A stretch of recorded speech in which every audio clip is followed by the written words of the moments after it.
One. Let's go! This show fucking stinks, and the fact that you listen, we are very, very thankful for it. AJ, you never cease to amaze me with your toxicity, pal. You got a couple of these? God damn it! What the fuck are you doing? Fuck Boston.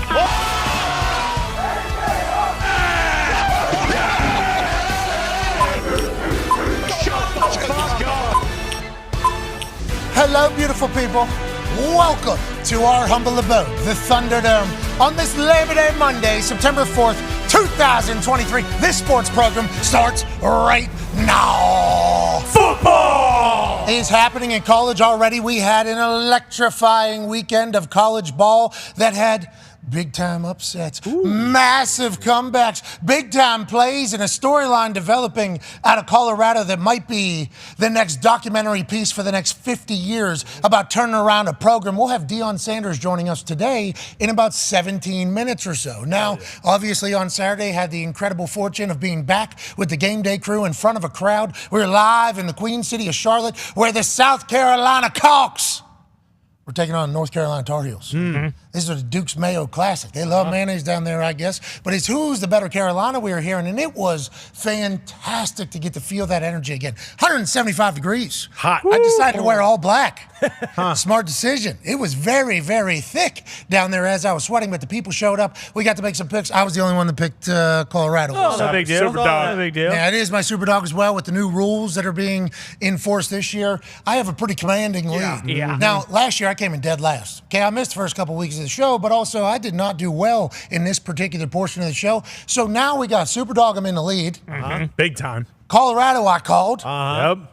All these people said I didn't know ball. I feel fucking great. You should. And there'll be a lot of these times where this will not happen. What is happening here. And also, I called Toledo over Illinois, and it got really close. They did not win. And then West Virginia had to. That is a whole nother discussion. Man. Sure. Penn State's unbelievable this year. Penn State's a good football team. Penn State's a great football team. I mean, 6 seconds left going for the cover. I mean, come on, Coach Franklin. Don't have to hit me in the back of the balls that hard, pal. But there's going to be times where I get everything wrong, so we have to celebrate. And I think the reason why Deion's joining us maybe in like 16 minutes is because I did pick him. So shout out to the program, huh? Yeah, let's go. This is going to be good. And shout out to the Colorado Buffaloes. That was incredible. There's a lot of storylines already coming out of college football. You know, Heisman talk and who's the guy, who's not the guy, what teams are let down, what coach is going to get run out. That's already started. But speaking of starting, hey, we're just a few days away here. Oh, Come on, baby. boy. Huh? Made huh? it. Huh? Huge. Huh? Here we go. Can't We're just a few days away here. Yeah. Thursday. The NFL kicks off as the Detroit Football Lions. What? The brand new Lions. Travel out to the Kansas City Chiefs to see if the Kansas City Chiefs will be able to add an undefeated season to their entire record run of this dynasty of the current that we are watching unfold right in front of our faces with more access, I think, than we ever had with the New England Patriots because we literally got to go through the entire season last year with Patrick Mahomes. With doing that, I think I've fallen in love with him more. You know, when you see him play football, you think, oh, this guy is filthy. This guy is stupid. He's balancing on one arm while scoring a touchdown. He's talking shit. He's fighting people. But then you learn about him behind the scenes. It's like, this dude's a dog. Yeah. This dude's slamming Coors Lights for real. What? This dude's talking shit with his boys. This guy's dad was a shit-talking pitcher for a long time. Yeah. This dude's the real fucking deal here and likes ketchup. I always bring that up, not just because I'm from Pittsburgh, shout out to Heinz, but because if you like ketchup, probably a regular human. Yeah. Sure. You know, not a lot of super duper successful people are like, you know what, give me that sugar shit with tomatoes. Yeah. That's what I want to eat in the football world. He's like, I love it, let's do it. So I think we got a guy. And then you think about Jared Goff. Jared Goff has been reborn in the waters of Detroit. Oh, yeah. You know, when he got traded away after a Cabo vacation between old Sean McVay and Matthew Stafford, who just so happened to be in the same hot tub at the same time. Right. Interesting. With Glazer. Whenever Stafford finally, after how many years in Detroit? Ooh, 11 or 12. 11 or 12 years in Detroit, finally says, you know what? I need to win a Super Bowl. That's how I'm going to be judged. For the first time in my entire football existence, I'm going to go ahead and take a stand and say, I want to be traded. I don't want to be here anymore. Let's not make it too loud, though. Let's make this thing happen. Then he ends up in a hot tub with Sean McVay. Yeah. And all of a sudden, we're making deals. Sean McVay's calling Les, what's his face? And saying, we move everything. Who cares? Well, we'd probably have to give him a quarterback. Who cares? Get Jared Goff the fuck out of here. Well, he's got that golf course we watch on Hard Knocks, loves L.A., has been in a Super Bowl as a quarterback for you. Yeah, have you seen him lately? I put the guy with the broken neck in over him. So let's go ahead and move on from him. Let's get Matthew Stafford there. So then the guy goes from Los Angeles to Detroit. Basically, publicly gets kind of gets exposed that coach did not want to work with this guy anymore. Then in a game, he was benched behind people that weren't. It was like all signs were this guy's life stinks. This guy's life stinks. Fringe quarterback. And then he gets to Detroit. He's getting paid so much money. A ton. Everybody's like, the contract is something that's terrible. We even had to bring it up because it was like $30 million. Got a first-round pick for that reason. Yeah, because of taking on the contract. They're like, the reason why we're giving you a 1 is because you're taking on a contract. We appreciate that. And this motherfucker with Ben Johnson has just become a whole weapon up in Detroit. And I think the Lions team, not only do they love him, they have a whole new identity. It's the perfect game to start this upcoming season. And that's just a few days away. We're going on ESPN starting in just a few days. We're going to be live in Tuscaloosa on Friday. Then we got game day. Then we got our mega cast on Saturday night. Then our first NFL Sunday. Then Overreaction Monday. Boys, we did it. This is the time that we've been waiting for. The Talks Table's here at Boss Connor and at Ty Schmidt. One half of the Hammer, Dahn, Cowboys, Tone Diggs is here as well. And Connor, I'll just roll right back to you there with that Sports Stooge shirt. We are Sports Stooges. We enjoy watching all sports, all competition. We think sports bring out the best in everybody. Okay? It's like you had to work, commit, you had to have so much discipline to get to this point, and you're going to showcase what you've worked on against somebody else. Any sport is that. And you like watching competition. But boy, when football is rolling like it was this past weekend, I assume it's going to start just on Thursday for the NFL, there's nothing better. We are in the greatest time of the calendar that there ever is, was, and will be. And we need to embrace that every single moment here. Yeah, this is the greatest time of the year by far. Obviously, the college slate was awesome, but I feel like we all kind of owe golf and tennis and all those other sports that have gotten us to this point. You know, just a little thank you. Basketball. Because, basketball, sure, in the summer, the Vegas Golden Knights, the Stanley Cup, hockey.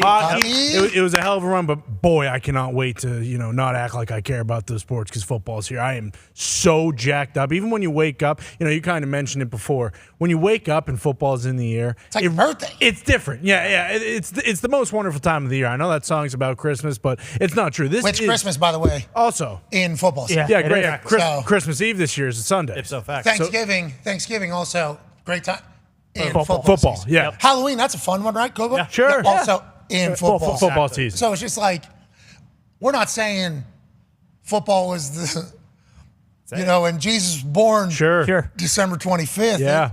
God didn't do that, knowing that football season was going to also be surrounding. We're just saying maybe, though. Maybe. Yeah. Jesus can huck a fucking. Had a vision, right? I'd imagine that son of a bitch would have been great.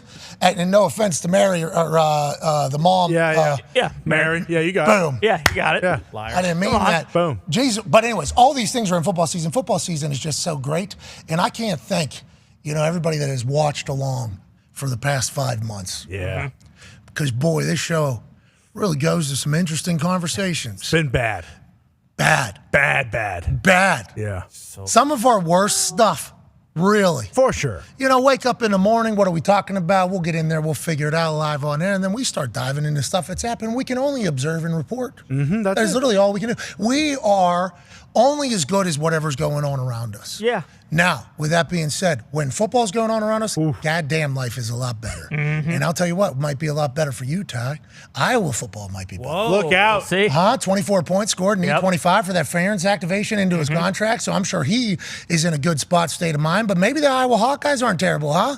Yeah, we'll see. I mean, the graphic was going around, the first opening drive touchdown pass since 1991 for an Iowa team. So, wow. I mean, that's all it took. You just got to go in the transfer portal and grab a kid from Michigan who, kind of was kicked out of Michigan almost. Hey, you're not good enough to play here anymore. Went to a college football playoff. Yeah, absolutely. But not good enough. We got a young gun. You're not good enough to play here, okay? So, yeah, it was great. I mean, they scored on their first 2 possessions, so I was, really juiced up early in that game. And then, in classic Brian Ferentz what fashion, happened? Well, they kind of just stopped playing, just pounding the rock. And, I mean, they don't want to show. We're showing too much. Yeah, I guess. Yeah, you're right. Hey, let's take it easy. We need to score 25 over the course of the entire season. Let's not score too much early here. Let's go ahead and keep some of these plays in the back pocket. But if he was smart, because, it is an average, going out against Utah State, who kind of stinks, you put up 59 early, and then you kind of get a little bit of leeway when we got the good defenses in the Big Ten later in the year. But that's neither here nor there. I mean, going into this year, I really was, hey, listen, there are no excuses. Iowa should win the Big Ten West this year, or at least be in contention coming down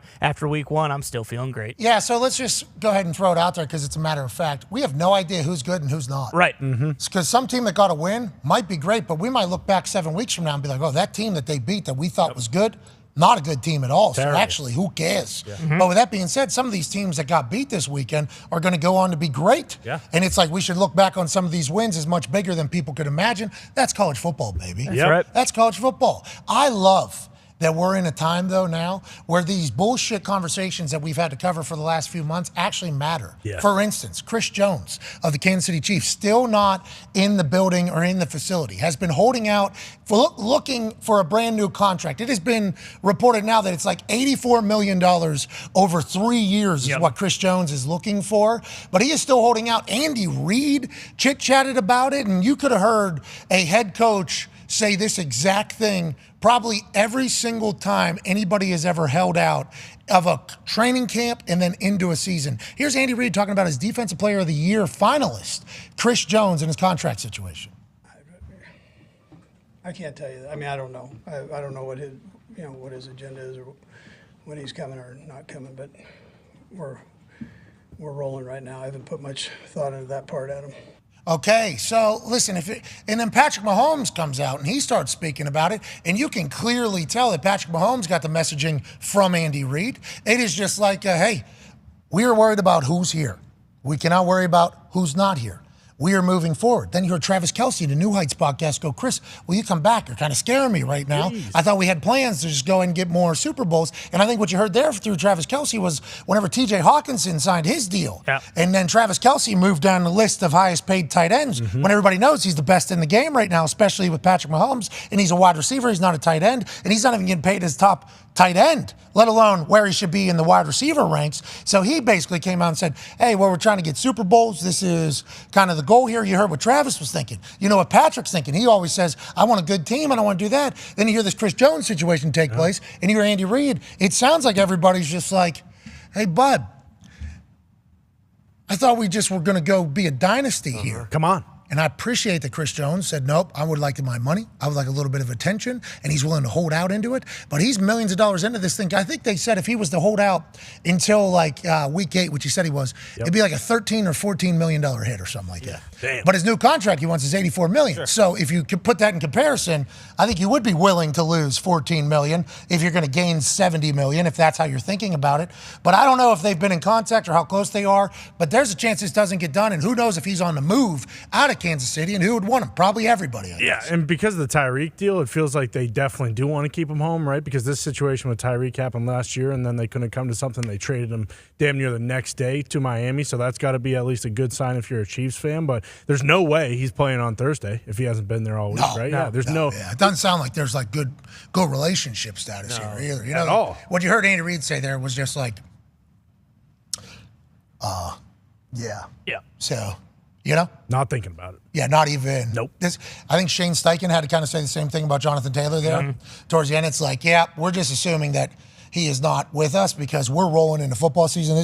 I apologize. He didn't even say like, because you could put over Chris Jones. Love Chris Jones, could do that whole thing. But instead, it's just like, none of us know why he's doing what he's doing right now. We hope they get a deal done, but it doesn't feel like it's happening. Yeah. Which is a shame. He's a fucking great football player. And on Thursday night, there's going to be a lot of eyes. A lot of eyes. Good old And he said he's going to win Defensive Player of the Year this year. Not a bad way to start. And it appears as if we're nowhere near seeing him on a football field. Well, and this is kind of what we talked about like a couple weeks ago. Like, granted, this situation's different than the Bosa situation, but they're just kind of saying, like, you know, you just assumed it would get done because he's so good, but then all of a sudden you wake up this morning and it's like, oh shit, like the NFL season is here. It's starting on Thursday. They're playing. Like, it's crazy that they've gone this long without actually getting something done. And who knows if they think he's being unreasonable and how much he's asking for. It doesn't sound like that's really necessarily the case because he's not asking to be the top paid guy. You know, he doesn't want to go over Aaron Donald, and he was a Defensive Player of the Year candidate.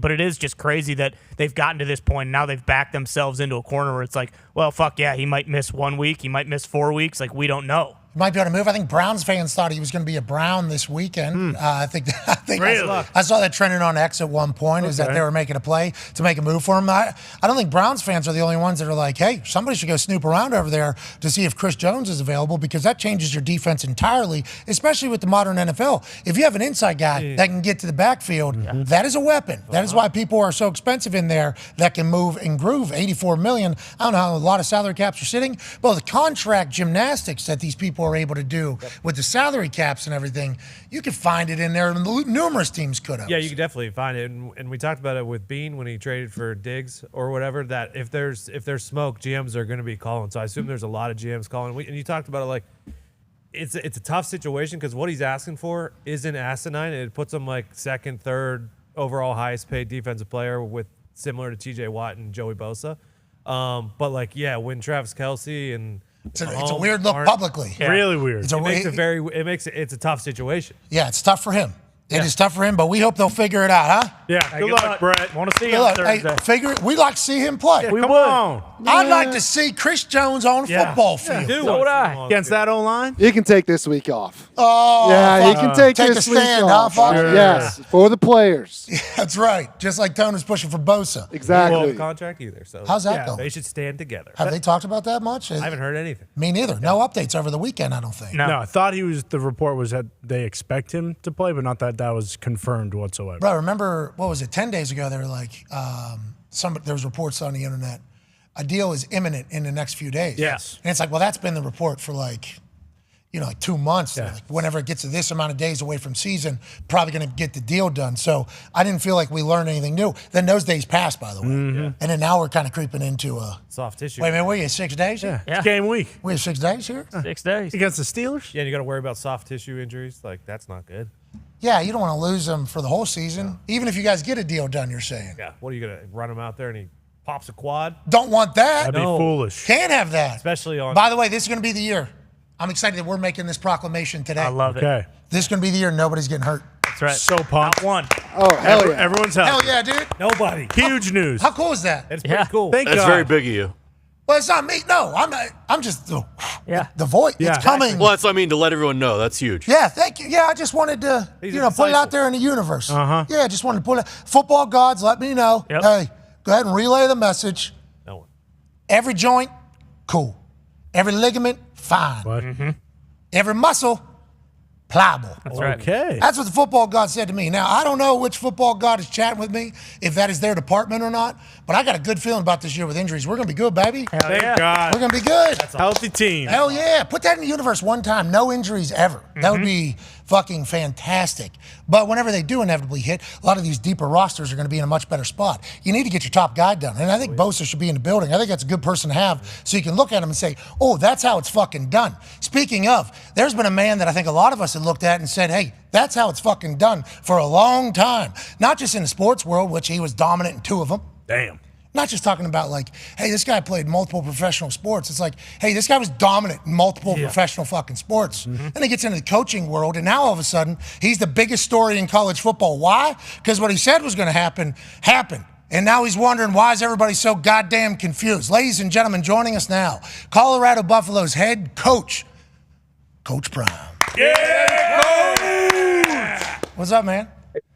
Hey, Pat, them shoulders looking good, baby. Hey, I've been on. The shoulders looking good, baby. Hey, listen, I'm making this ESPN debut in a couple days. I'm going to be on in airports and cafes and bakeries, Coach. I'm going to have to, let them know that there's been a little bit of vitamins maybe added to the routine, but also we're cooking, baby. We got some boulders over here.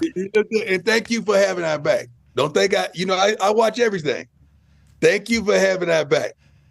I just want to let you know, no problem. And whenever I gave the response that I was picking the Buffaloes, I said, I believe, and I think the reason why I believe is because literally everything that you've tried to do and committed to, you've succeeded at. And that's not blowing smoke or kissing ass. That's just the real fucking facts of life. You happen to have this it factor. And then whenever I heard you talking to your team, you were standing in the middle of them and you said, do you believe in you? And they all said, yes, sir. It's like, I feel like what you're trying to put on into this locker room that is very new is the right shit. Is that why you were so incredibly confident going into this game? And how did you feel about your team going in? Do you think they were riding right alongside you? Yeah, I knew. I knew. I didn't have no doubt about that we were going to win that game. I never second guessed, never doubted, never said, "Hey, we could do it." And I knew if the ball is in Shador's hand at the end, we're going to win. That's my son. I've been with him since he was a baby. I knew what time it was. But, man, we worked our butts off. Everybody else does as well. But the preparation and the passion and intensity that we have, and then you throw in the doubt factor of other people that's something I could tug on with my kids, I could tug on with my team, I could tug on with my coaches. Like, they don't believe us. They think it's a game. They think it's a joke. They think we just flipped the schedule for no reason, just because not the schedule, the roster for no reason, because we just wanted to. They don't believe. So as long as you could give me a thread that I could pull on that heart, oh, my guys ready to hunt. They ready to hunt. And we on the road. We in Texas against a team that went to the national championship. Please, that's all we needed. That was like a story that I could unravel slowly but surely, and I loved it. Well, and everybody else that was like doubting you, they loved it too, because all the hype.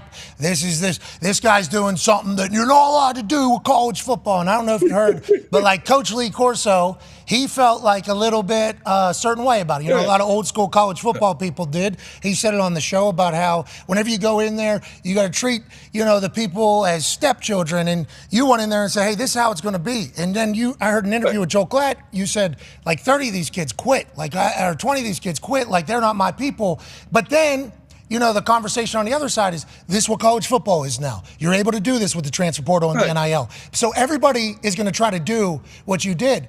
But nobody's fucking you. That's getting missed in the conversation. You're all like, this is what the future of college football is. It's like, yeah, if you can recruit like Deion Sanders, this is potentially what it is. Why do you think, aside from the obvious that you're prime, why do you think you're able to find the right guys for your program?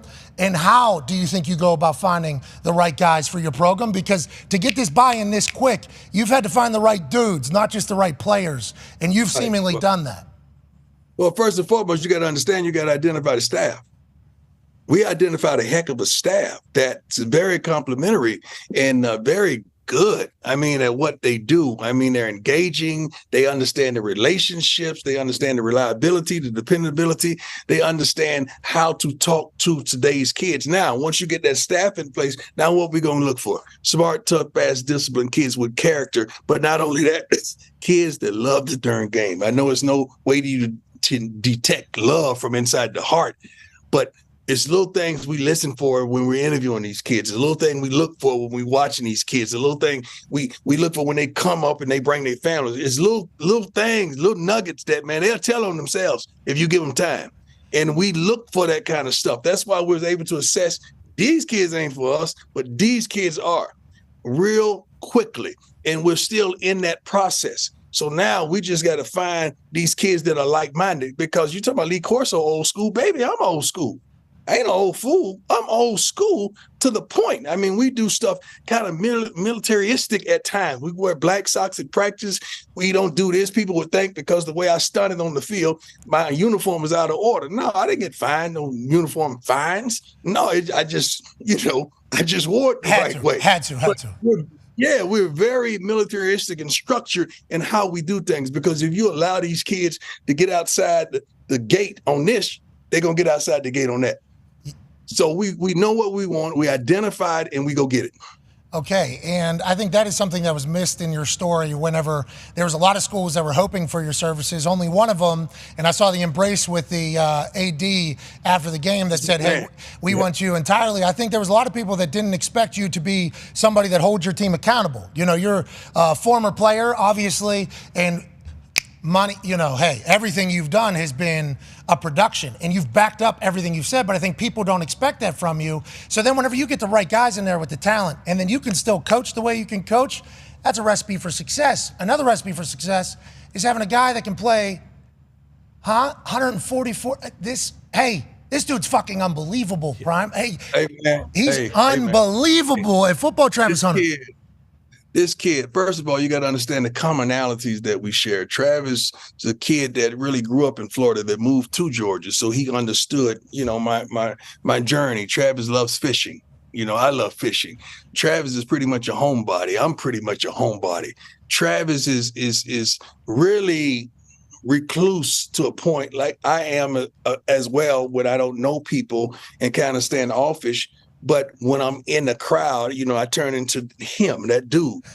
Travis is all these things times two, man. Like, this kid here loves the game. Last week I told Travis, look, you're not going to practice until Friday because, you got a little hamstring or whatever. So just chill. I look out there on the field. He's going both ways on Thursday. I said, Travis, did I tell you not to work today? That's who he is. So this week I said, you off until Wednesday. We practiced on Sundays if you didn't play 60% of the snaps, just to get my guys, ready, just to give some young guys some reps as well. Then Monday we're off. Tuesday, scout report day. Wednesday we practice. So I don't want to see him on the field till Wednesday. I don't want to see him because I know what he's going to do, and I got to really keep him strong because I went through this. I did this before. So I identify with who he is and how he is and what he needs to do to continuously be who he is. But this man right here is a dog. You saw on the shirts, we don't have captains, man. I don't believe in that foolishness. Love it. I believe in leaders and dogs. Every dog ain't a leader, and every leader ain't a dog. We got some dogs. That kid right there is a darn Rottweiler, man. He don't play. He texts me at 6 o'clock in the morning on Saturday. Let's go, baby. Let's go do this. That's the text I got from Travis at 6 o'clock in the morning. Let's go do this, baby. As I was watching him, Coach, this is literally my first thought. Like, hey, the football gods just said, hey, listen, we need to drop something in here that hasn't been done in like 30, 40 years at a high level and probably never going to be done. We need to drop somebody in here that can maybe be hope for a younger generation that you're allowed to play multiple positions or multiple sports. And it is going to be tough to replicate a Travis Hunter, but maybe there'll be something else. This is different, because normally in a world full of like specialties, like you need to specialize in this, you need to specialize in that, you need to go to a DB specialist in the offseason to work on your back pedal. Right. There's not a lot of people that would allow somebody to do both of these things. Now, they done it. How you gonna take me, Pat? How you gonna take me somewhere that you hadn't been? How you gonna tell me to do something that you hadn't done? I don't get down like that. I identify with the Travis Hunters and the others that's coming to Boulder, Colorado, because they say they want to play both ways. But you got to be great on one side, and that was the idea. Hey, you got to be dominant on one side before I put you on the other side, because now both of us are looking like a fool. So that Travis Hunter, I know what he needs at practice. I know, the study habits, the tips. I know what this guy is thinking and what he's fathoming in his mind. I could look at him on the sideline. Okay, get him out, give him 3 plays. And I know when he's ready to go back. So I've been there and done that. So I could reconcile with Travis and who he is and his want. That Travis don't get full, man. He's always hungry. Like he even in the game, he wanted more. Hey, I'm open right here. Or do this. Hey, man, let me just take him. I got him. Y'all deal with the rest. That's how he gets down. That kid is straight different. Yeah. He is different. He's the first rounder. He's the first pick overall when it's his opportunity to go in the NFL draft. First pick overall on both sides of the ball. Are they going to let him do both in the NFL, you think? They let him do both? Yes. Yeah. Well, only a fool won't let him do both because he's going to be the best player on either side. He's awesome. And you looking out for him. Biggest. You looking out for him. Yeah, you looking out. Hey, you looking out for him is a big deal, though. Like, hey, you're gonna take a G day here on Tuesday. Okay, we're not even gonna do anything because it's not about how you feel right now, Travis. This is about how you feel 9 weeks from now when we're in some big time fucking games. Hey, Coach, I listened to you talk to Joel Klatt. I listened to that interview. I enjoyed Joel, and I enjoyed you talking to him. And he said, hey, in my profession, in following college football, we know that 4 more wins or 5 more wins than last season is a massive swing of success for a first-year coach. Only 1 win last year, and you said, I don't want to hear that. Like, I want to go win a national championship now. Like, that is what I want to do. And I obviously know you weren't just talking to Joel there. You're talking to your team there as well. Has that been the standard literally since we get in there? We're winning right now? Go ahead. The standard is the standard, and the standard don't change. Like the standard has a location and it don't change whatsoever. Now it's up to us to get to that destination. Like the standard is the standard. I would be a fool to sit up there like, hey man, I think winning 4 games is great. Please. 4 games for us? Like, come on, man. We don't think like that. We ain't built like that. We don't talk or walk or act like that. We're here to be dominant. We're here to take over this thing and change the whole darn game and be unapologetic about it. That's the way I want my kids to have fun. I want them to do stuff. I don't give a darn if we 21 points up, get the penalty. Do your dance, baby. I got you. I got you. I mean, like, I love what I do and I do what I love. And I love these darn kids, man. I want them to go pro. I want them to get the degrees. I want them to be assets to the communities. I want them to be great fathers, great sons. Like, I want so much for these kids. I want them to understand financial literacy. I want so much for these kids, and they love it. And they know I've had my turn, baby. I'm your navigational system. I'm your guy in the corner in the ring. I'm telling you left, right, left, duck. Okay, now the suit round, that's jab. Like that's who I am, my man. Pat, that's what I enjoy every day, and I don't tire in doing it. Okay, so it sounds like we're going to win a national championship this year. Hell yeah. That's what we got a game here now, a couple days away. Yeah. How do we this feel? Is one of my favorite books. This is one of my favorite books next to the Bible. You remember this? Everybody remember this? Yes. Oh, yes. The little engine that could. You know what he said? I think I can. I think I can. I think I can. I would be a fool to ever don't think I can. And I think we can. I really do. And we just, as closer we get up that hill, we're going to say, I know we can. I know we can. I know we can. That's what I heard on the sideline. It wasn't just I believe. They really felt that, and they really believed before we took the field. They really believed. It wasn't a soul on that sideline didn't think we were going to win that game. And I knew darn well, as long as that ball is in the hands of number 2. Yeah, let's talk about him. We're going to win that. Hey, we're going to win this. Let's talk about him. 500 and some yards. I enjoyed in the interview afterwards, he hilarious, by the way. There's like 4 or 5 hilarious lines in there where it's just like one after another. He goes, just HBCU kid, that's the most yards I've ever had. He literally, that's like the best game I've ever had in my entire life. I mean, I just killed this team worse than anybody. We all knew that at Jackson State last year, he was phenomenal, unbelievable. Right. And then he moves over to Colorado, and there's some sports books, that had him immediately in the Heisman watch. But then a lot of the old school college football people were like, not going to be able to do it, not going to be able to do it. He's your son, though.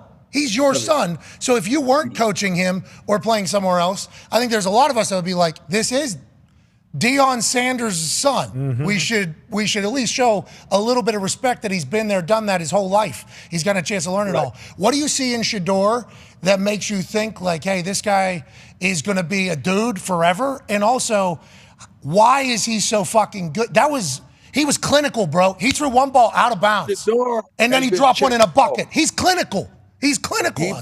He's been checking off and calling his own plays and changing plays at the line since he was 6 years old. Like Shedeur, the first thing I taught him was defenses, and he played both ways and strong safety as well. So he understands defenses and the movement, and he understands when the blitz is coming. Like, he understands. He's rock steady. He's right there on the line.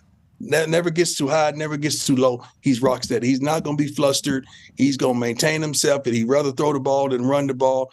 And he don't give a darn who it is. As long as you open, he's going to give you opportunity. 4 guys go over 100 yards the first time in history. It is unbelievable. But this kid loves the game. He studies the game. He prepares the game, and he has a chip on his shoulder. Let me give you some history on this, and you're going to love this. I don't think I've given anybody this yet. The reason he was so intense and just so relaxed and ready, not only did he study, but when we went to a camp of a certain school, and this certain coordinator we just played against, he's an offensive coordinator. He was at that school, and we went to this school of camp, and he didn't pay him no attention. I don't even think he barely spoke to him. He just pushed him off to the side, and I went and told somebody, I say, hey, man, that ain't the way to treat him. Now, that's not right. That's not right. And he remembered that. And he told me probably 20 minutes after the little situation happened, he said, Dad, we'll never come back here again. Okay. All right. Good. And we'll never come back here again. And we remember this. And we go 5-10 or something. Damn. Yeah. He said, we will never come back here again. And because of the way that coach treated him. That's why I tell my guys, you be careful on these visits because these kids watch everything, and be careful how you treat them because you never know what they're going to come up to be. And he dissected, and he wanted to beat that guy so bad that he just went to work. So, chip on the shoulder is something that all the greats have, like all of them. You know, that is, Yeah. we saw it in the documentary with Michael Jordan. It was the greatest display of it, where Utah Jazz coach comes in and goes, Mr. Jordan, I love you. I'm a big fan. Good luck tomorrow. And Michael goes, that's all I needed. That is all I needed. He has, you think we're talking rare, huh? We're talking rare with Shador, your son? Now, No. This kid is a bona fide winner. I don't think Shador has lost over 10 games in his whole life since he was there and 6 years old. I don't think it's not even double digits. It's probably 6 games that he's lost in his life. So the kid is a winner. He's a bona fide leader, and he knows the game, man, and he loves football. Like, you come to the Pac-12 where it's quarterback happy and quarterback friendly, and everybody's ranking these guys and they just forgetting him. He loves it. He's all right. Okay. All right. Watch this. That's how he thinks. Well, it's going to change, I think, pretty quickly. You know, a couple weeks here, all of a sudden, I think he's going to be a part of the conversation. And I listened to you say from the 40-yard line down to the end zone, you walk with him. And you said that's the dad moment. And then whenever we're done with that walk, all of a sudden I'm back to coach. What do you tell him in those? What do you tell him there as dad? We've been doing this for a long time, for years. So when we go down from the 40 to the goal line, I'm dad. You know, I'm making sure he's straight. How's he feel and all that. I'm the father. When we touch that goal line and come back, I'm the coach. Now, this is what I want: protect the football. You know, see it. No late throws down the middle of the field. Get everybody involved. Keep your line energized, and you know, take care of yourself. Don't do nothing stupid. Don't run. If you're gonna run, slide, because we need you. Okay, such like that. Then it always ends with, let them know. I want them to know our last name before we walk off this darn field. Oh. And who are you? He said, I'm a Sanders. I said, all right, let's go show them what we know. And we kiss, and we go. We go to work. I'd say. Yeah, damn. Yeah, I'd say you go to work. Yeah, I think that is correct. And then there's another Sanders, too, who just led the team in tackles on the other side. And then you got Dylan Edwards, the running back. I think he's a guy that you coach. You know, Dylan played for me when he was 4 years old, man. When he was 4 to 6 years old. He played youth football for me. Yeah, so you got Travis Hunter calls you Pop and Dad. You got who's probably the best player in football right now. One of one. Best player in football. And then you got a guy who just had 4 touchdowns as a freshman, outrunning everybody in his first ever game. He's been he's been in there since he was 4 to 6 years old. Then you got Shador actually in the family. Own sons. His own son. Pretty good. It's unbelievable the amount of relationships you have into these wells of greatness seemingly in football. And that's why when they say, this is what everybody's going to do. Everybody's going to do what Deion did now. It's like, okay. Sure. Yeah, I bet they'll be able to find the right guys to be able to do that type of turnaround that quickly. You know, how do you even get everybody to row in the same direction that quickly? See, that's the thing. You know what the thing is, man? Grown-ups have a problem with one another. Grown-ups are jealous, envious, just petty, and just foolish. Kids get along. You drop your kid off at a nursery or daycare, they're going to come back home that same day with 3 or 4 friends. You drop an adult off at a new job, a new career, a new beginning, he ain't speaking to nobody until he's spoken to.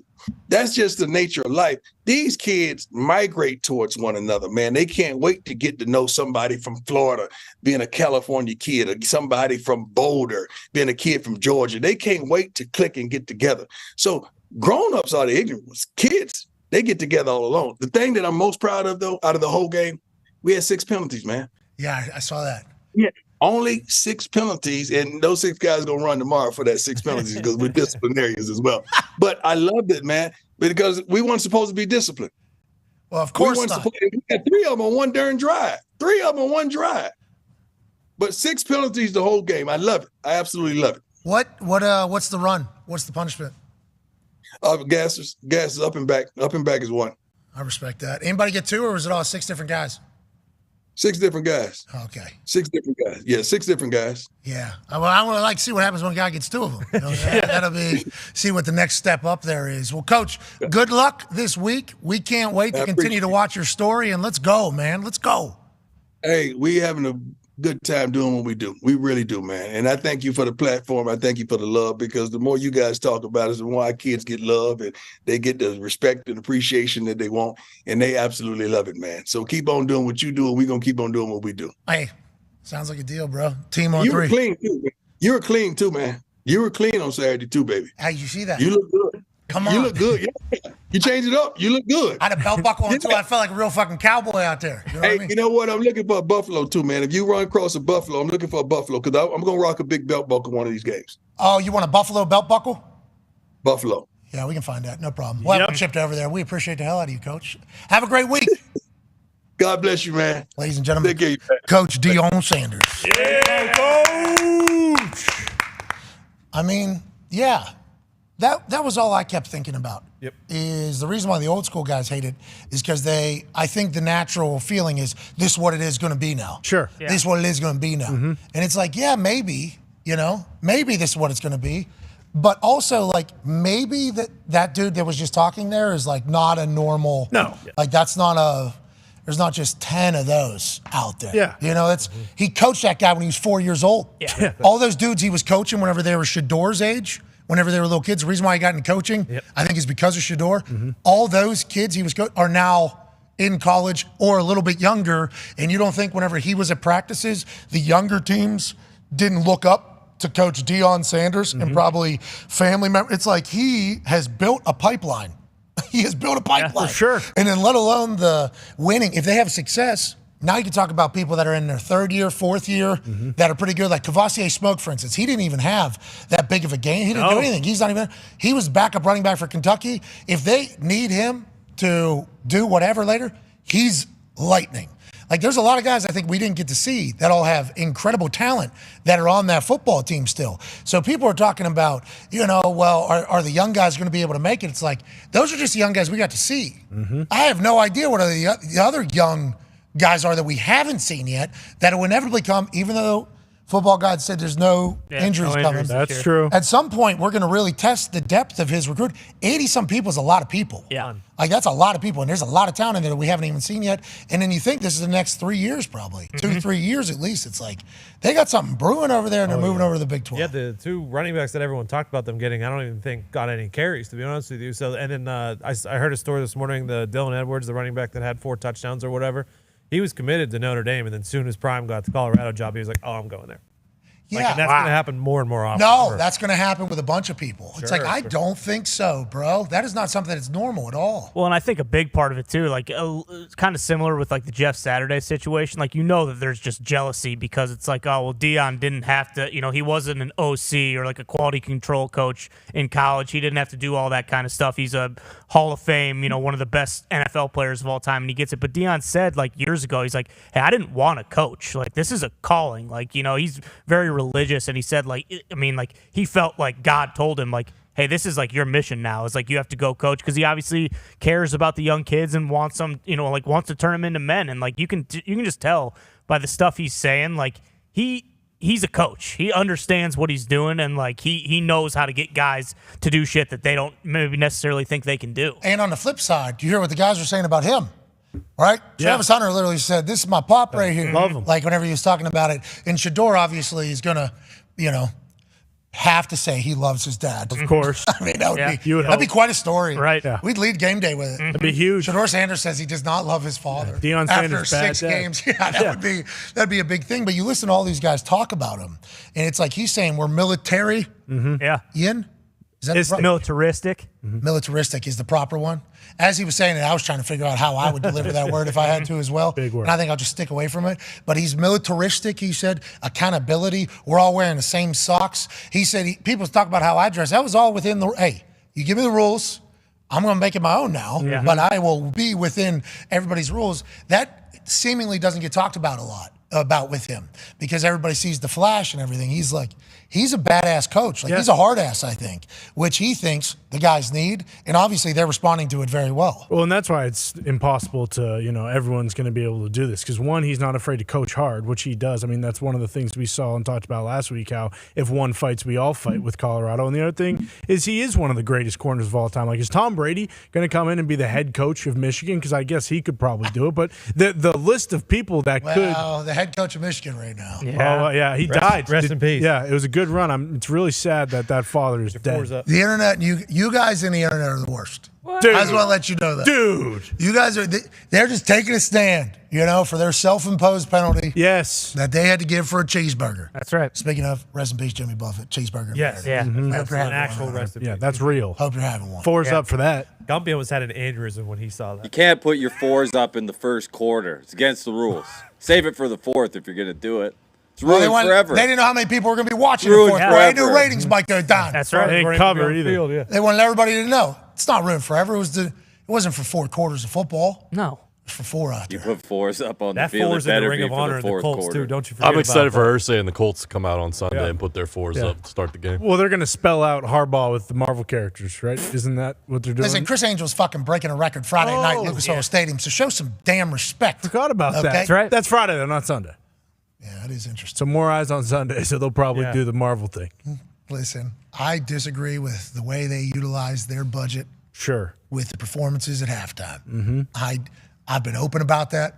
I've spoken to the powers that be. That's right. We got Chris Angel breaking a fucking record on Friday night, okay? And then on Saturday, we'll have a field goal kicking contest for $23. I was going to say, they're kind of, There's 70,000 fucking people in here, okay? We're watching. Let's go. Let's do it. I've told the people in powerful positions, I don't love it. But with that being said, Chris Angel's still breaking a record on Friday night at Lucas Oil Stadium. Of course. And that record ain't going to be broken until the next Houdini of a generation, which who knows when that'll be, because Chris Angel's already, he's in this generation, and this is Chris Angel. Okay. Michael you're Griffin. It's Michael Malone. I don't know why you insist that it's Michael Griffin. You guys are just disrespecting the American escape artist, and if he does somehow catch wind of this, if he's not working on escaping, which he always is, he's going to come back here and escape both of you into jail probably. No, I don't think he'll be able to escape us anywhere than where we're sitting when at a particular time. I will say he was pretty incredible with that whole rope gimmick. Oh, yeah. with The the rope needles? gimmick, And the the needle. punching himself in the stomach, trying to get the needles down. I was very against the eating of the needles since like the very beginning of hearing about it. Yeah. But boy, Michael Malone said need to have. Yeah, I got to eat needles. Yeah, okay? almost yanked him just to cut him up. Do you think you're going to bring in Red Panda in here to not throw bowls? Absolutely not. Her throwing bowls is me eating needles. Okay. Oh, Yeah. All right, Michael Malone, you do your thing. He Griffin. crushed it for He us. did. yeah, he was a beast. He was. Griffin. But Chris Angel, yeah, Friday night, not Sundays. Oh, so no one will see it. Okay. See what? No, it's sold out. Jim tweeted about it today. Is it sold out? Yeah. I thought it was free to go to. You still got to You gotta like claim print the the ticket. tickets. Yeah. Oh, okay. And there's going to be like 150,000 because they're filling up the field, too. Oh, is that right? Yeah, because Chris Angel's coming down and they're all going to give him a hug. Mm-hmm. He's going to break the hug. Yep. I think that's what it is. 150,000 people are going to give him a hug, and then he's going to get out of there quicker than anybody ever. See, that'd be cool. Chris Angel's going to do that. Wrap himself in the AFC finalist band. Anyways, the big weekend comes for the NFL this weekend. That's why Chris Angel's breaking a Houdini record at Lucas Oil Stadium on Friday evening. There's going to be a lot of other stuff that's going to come down the pipe as well whenever we talk about this particular NFL seasons. What teams are we not talking about at all that's going to end up going on a run? There was something that said like there's going to be a Super Bowl participant for the last 9 out of 10 seasons or something like that that didn't even have a playoff win the year before. The Eagles were this past season's example of that, and then there's many others before that. That's the reality of what the NFL is, and a lot of it comes down to who gets lucky injury-wise, who potentially has a little bit of this at one position and not a lot of that at another. I'm pumped to see what teams go. Are the Jacksonville Jaguars going to do it? Possible. Are the Jacksonville Jaguars in the AFC South going to be able to go on a damn run? Doug Peterson was able to put his culture in. They were so close last year. So close to doing some things. Shoulda. Yeah, finish strong. Shoulda done some things. But instead, they don't do it. What other teams? The Giants. How about the Jets, obviously? What about the Tennessee Titans, who nobody's talking about? They got DeAndre Hopkins. You remember when the Titans had A.J. Brown? And I'm not saying Nuke is A.J. Brown. Obviously, they're different wide receivers. But let's just say a threat that can maybe open up that box a little bit for Derrick Henry to go ahead and do some of his damage with Tannehill. Are the Titans potentially going to shock some people? There's a lot of teams out there that can maybe make some headways. And then there's some teams also that we think could potentially get crushed. Like the Arizona Cardinals. Yeah, there's a chance. Video has surfaced from the Arizona Cardinals building of the new head coach addressing the team. And we do believe this was edited together, not a free-flowing speech from Coach Gannon. But this is from the Arizona Cardinals, and this is the brand new coach talking about firing the boys up a little bit. Welcome back. Who drove over here? Quick, let me see your hands. Who took the bus? Did you have fire in your gut? Huh? Did you? I don't know. We're here for a reason.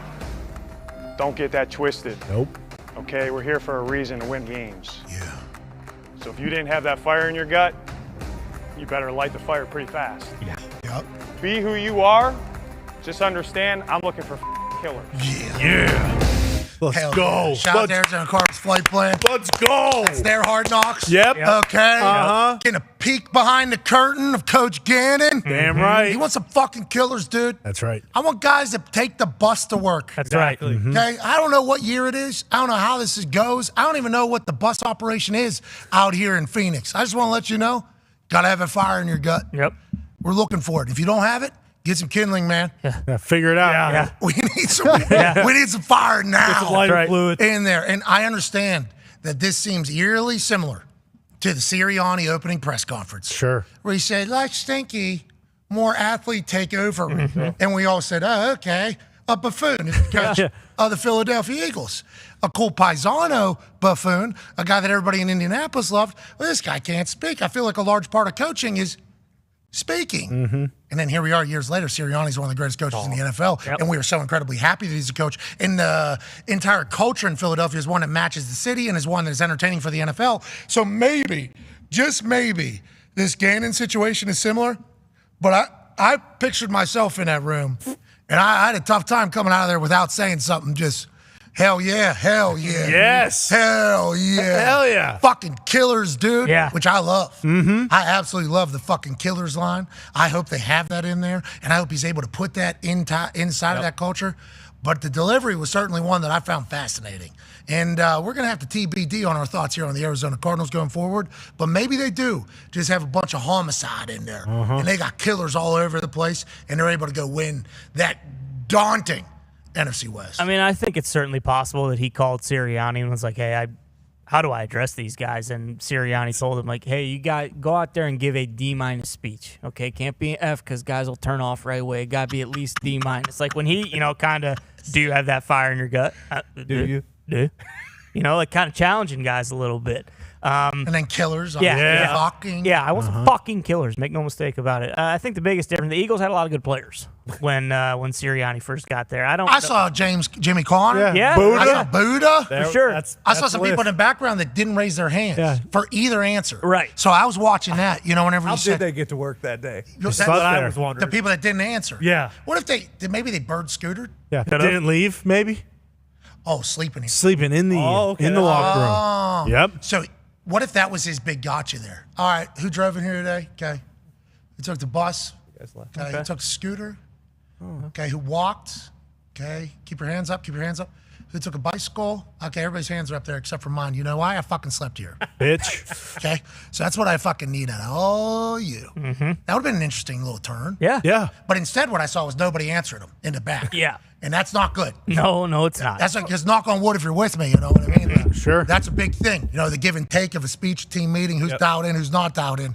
In the back there, they might have just been the ones, the stenographers. Maybe they're just typing it up and they didn't have the time to put their hands up because they didn't fully know where he was headed. But I saw zero action from the background. That's not good, personally. But once again, this doesn't mean anything. Nope. They might win football games, and we'll just look back on this and go, that's what a team meeting motivational speech at the beginning of the season looks like. Yeah, just like Billy Walters said, you found the best book. I sprinted to the best book that had Arizona Cardinals over 3 wins, and I put everything on it because I don't know about you guys, but they're going to be the toughest team in the NFL this year. They're going to have a bunch of guys who are willing to murder people, and we have one in this office in the back, and he is a psychopath. So if you're telling me that there's going to be an NFL team with a bunch of Bill McComas running around, he was all state football. 4 touchdowns, 1 game. Bingo. Right. Yep. Yeah, they or can 6 do that. touchdowns. Yeah, I think it might have been 14. Might have been 4 offensive, 2 defensive. Because he played D tackle. Actually, took the ball out of the quarterback's hands as he's trying to hand it I think he should have off. led with the I want some fucking killers. Yeah. Before the bus gimmick. Well, Cardinals social team has killed this guy twice now. They got to stop doing that. What are you, Exactly. They don't have to put this out. Why are you putting it They're out? doing their job. I've watched those videos a combined 600 times. Yes, they're doing their job. I love it. And that's my favorite coach in the NFL, and fucking I'll go to war for him. Amen. Thank you, Tony. Huh? That's because you're a killer. Yeah. And you got that fire in your gut. Yeah. And now we know why Colt McCoy left, because he was like, Jesus Christ, I'm on year 13. I can't kill people. It's too late for me. I'd be I got to pass it governor on. of Texas. They probably kill people. I did too, but- appreciate, though, that he was just so like yes the whole time. Yes. You know, little Ben Steiny in there? Yep. Uh-huh. I enjoyed that. Sure. I because that's like Arthur Smith. Yeah. Arthur Smith is like this the entire time. Mm-hmm. And he goes, how many NFL games you got to win over there to get knighted? Just in the middle of a sentence. Yeah. So I don't know if that's how Gannon talks, because if you think back to the one that you watched over 600 times, or he's like shots. Explosives. He's like this all the time. Yeah. I'm pretty pumped to watch him kind of operate an NFL season. Me too. That's why I think that they're going to But go also, over. come on, he looked like a buffoon. Well, I don't the know. Michael Scott of football. Who rode a bus? I It's didn't like, see that. All right. I didn't see the buffoonery. I only saw greatness. I genuinely believe that the Cardinals are going to win 4 to 5 games this year. Holy hell, greatness, you say. Yeah, that's right. 4 to 5. You They gotta got start- 17 tries, 4 to 5. Uh-huh. They're going to come back with a dub, which would be big for the Arizona Cardinals, especially if what Olombo was talking about last week. Bingo, yeah. He was talking about it last week. I already reported on that. That's old news. Dove made the correction. He did. He did. They put it in there. Yep. Michael Lombardi presented something to us last week that was kind of eye-opening about the Arizona Cardinals. I guess it was like $56 million associated with Kyler Murray getting injured. And it's like a guarantee if he gets hurt, okay, you get another $56 million. They do this so that they don't have to send the big check to the NFL and guarantees, pretty much. So this is just to offset a little bit of the guarantees and everything like that in contract language, Michael Lombardi basically said. So then he said, Kyler's not going to play next year for this particular team. They're not going to risk getting him injured and have to pay $56 million. Now, we did push him a little bit on why he thought that. He said, basically, he alluded to them being kind of moving on. They're ready to move on to another era, another generation. But also, maybe their season's at a point whenever he's back to be healthy where it is absolute dead. And they're like, we don't want to risk the $56 million. Does that mean they're moving on? That's a fascinating thing, because we would assume that a team would trade for him. We would assume. Oh, yeah. But also, I'm not saying running back and quarterback are the same thing, but like there was no deal to be had for Jonathan Taylor. Is it the calendar year? Is it that big of a contract? Who would want Kyler? Is there a team that would want to go ahead and make that move? There's so many question marks about the Arizona Cardinals, Kyler Murray, the future, and what it even looks like, which is all bananas to think. It wasn't that long ago. He just signed one of the biggest deals in NFL history to remain there, and then they fire both the head coach, offense coordinator, and the GM ends up out of town. Cardinals are an interesting fucking case study on how to run an NFL team. As we've heard before, there will be a coach or team out there that thinks that we can win with this guy. It's just where he was. But if you're the Cardinals and you didn't draft him and you didn't pay him, and there's potentially 2 of the highest rated quarterbacks coming out of all time. Now, who knows if they're going to be good in the NFL or not, but it's something they probably have to look at as an organization. What? Drake May or Caleb Williams. Yeah, but what about the fans that pay for season tickets this year? I don't know if they love Kyler either. Yeah, they might not. Has anybody come out and been like very openly supportive of Kyler Murray being there? Yeah, FaZe Clan. You guys didn't see the FaZe Clan statement? FaZe Clan still a They thing? folded, I thought. No, 100 Thieves. 100. Yeah, Billy McComas. Yeah, it was and the 100 Thieves. You're right. Something happened. I was a fan of all of them, but then Bill came in one day with this little droopy, sad-ass face. In tears. Yeah, I'm tail like, what between the his hell legs. is wrong, Bill? We're in a good spot. We're doing good things. We got a good life. 100 Thieves. 100 is Thieves dead. folded. 100 Thieves. FaZe Clan's going under. Is that real, Bill? Will somebody ask the Bill if because this is a pretty big piece of information. Because Huge, actually. If FaZe Clan isn't around anymore, it's like, has anybody coming to the support Kyler Murray? at Didn't this- D-Hop tweet about Kyler once during all this mess? Or am I making that up? in Oh my yeah, head? he supported him, right? Yeah, Didn't he? he thought did. he did. Yeah, supported him. he came out for him. Okay, good. Well, as long as he's got his teammate support, I will I think continue him to and support. Cliff are still best friends. Cliff's just out there living at USC. He's got a quarterback that just drops snap, who cares, throws it 60 yards, sprints to his right directly, full speed, Man. somehow is able to shoot a ball straight without it tailing out of bounds, straight up overhead at running probably 17 miles an hour to the right somehow. I have no idea how you even do that. That guy's running for his life a lot and making plays, Yep. and the defense isn't getting as many stops as everybody wants them to. I assume USC will continue to win, but that Caleb Williams guy is fun to watch, and he's got Cliff Kingsbury there. Obviously, Cliff is a offensive mastermind when it comes to the spread offense and everything like that with Caleb. Drake May Yeah. He's got Clyde Christensen. Yeah. Now, Clyde Christensen's like NFL quarterback guru, pretty much. Has been around a long time and is like the answers, pretty much, for, I don't know, Peyton, Tom, Andrew Luck, and others. They're going to him with questions. So Drake May has a chance to ask that guy questions. Caleb has a chance to ask Cliff questions. It's like, to your point, they're talking about these two being full-on program changers real quickly. Dudes. Nobody can tank for him, though. Let's get to a break. Yeah. Can't have it. It's the NFL. Can't have it. They might not need to. You said Drake's a tall drink of water, too. Oh, yeah. A lot bigger. He was like this big. He was big. And he was in some flat Jordans, too. Like, not like... Not elevator shoes? At all, yeah. I think I was in basic shoes, too, so I didn't have my cowboy boots. Yeah, you were. Yeah. Had no idea. Should have had my cowboy boots on so we could be a little bit more Yeah. Look down. What's up, Drake? Well, Dano did say this morning, this guy's size reminds me of Big Ben. Yeah, so here's all the comparisons he's gotten. Big Ben by Dano this morning. Oh, sweet. Joey Burrow by Gene Chizik, who's obviously been around college football and media and everything. Now he's their D coordinator for North Carolina. Clyde Christensen told me he's got a Peyton Manning-like awareness. Whoa. Okay. Like, wants to know everything and has the brain ability to be able to do it. He has the size and the vibes of Josh Allen. Herbert, I've seen. So, just every good white. Yeah. Very easy going. Easy. Every good white quarterback, this Drake May guy, they're like, he's got all the good traits of all of them. Yeah. Yep. Athletic family. Had no idea that his brother was the That UNC guy. Yeah, Luke May. champion. Yeah, I was talking to him. I'm like, so you're king of the campus now? He goes, he's like he is ridiculously humble, but good vibes. Okay. He said, no, my brother is king here, always will be. When he told me he wouldn't even listen, like when people were trying to present him, I think he genuinely found out that it was a $5 million offer from the media. Like after it already passed. Like that's the feeling I got from talking to him. Wouldn't even listen. I was like, so there's a bunch of offers for you? He goes, not to me, but family, agent, you name it. There's a bunch of people talking. I said, you didn't see like $5 million on a national championship contender immediately and just like think about it? He goes, I didn't even know. They offered me $5 million. Yeah, he didn't even listen, wouldn't even listen to it. He's like, I couldn't do that to Chapel Hill. It's like, could you imagine that type of fucking loyalty? The guy doesn't do social media. Love that. Just loves ball. Loves fucking ball. Baller. Loves competing. And then you got Caleb on the other side. I don't even know how physics allowed him. That throw. Oppenheimer would be like, Yeah. in theory, I guess. He's good, bro. Let's Real get to a break.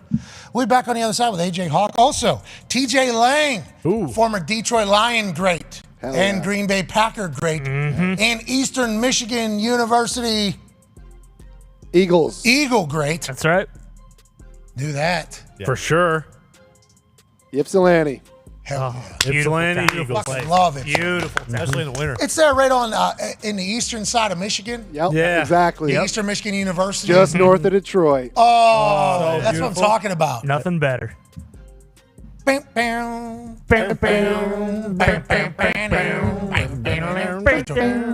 We'll be back on the other side with AJ Hawk, TJ Lang, and just some of your phone calls to wrap up this glorious Monday, September 4th, 2023. We're getting close. Yes, Yeah, we we're right are. there. 1-833-432-3663. 1-833-4-DEADOM.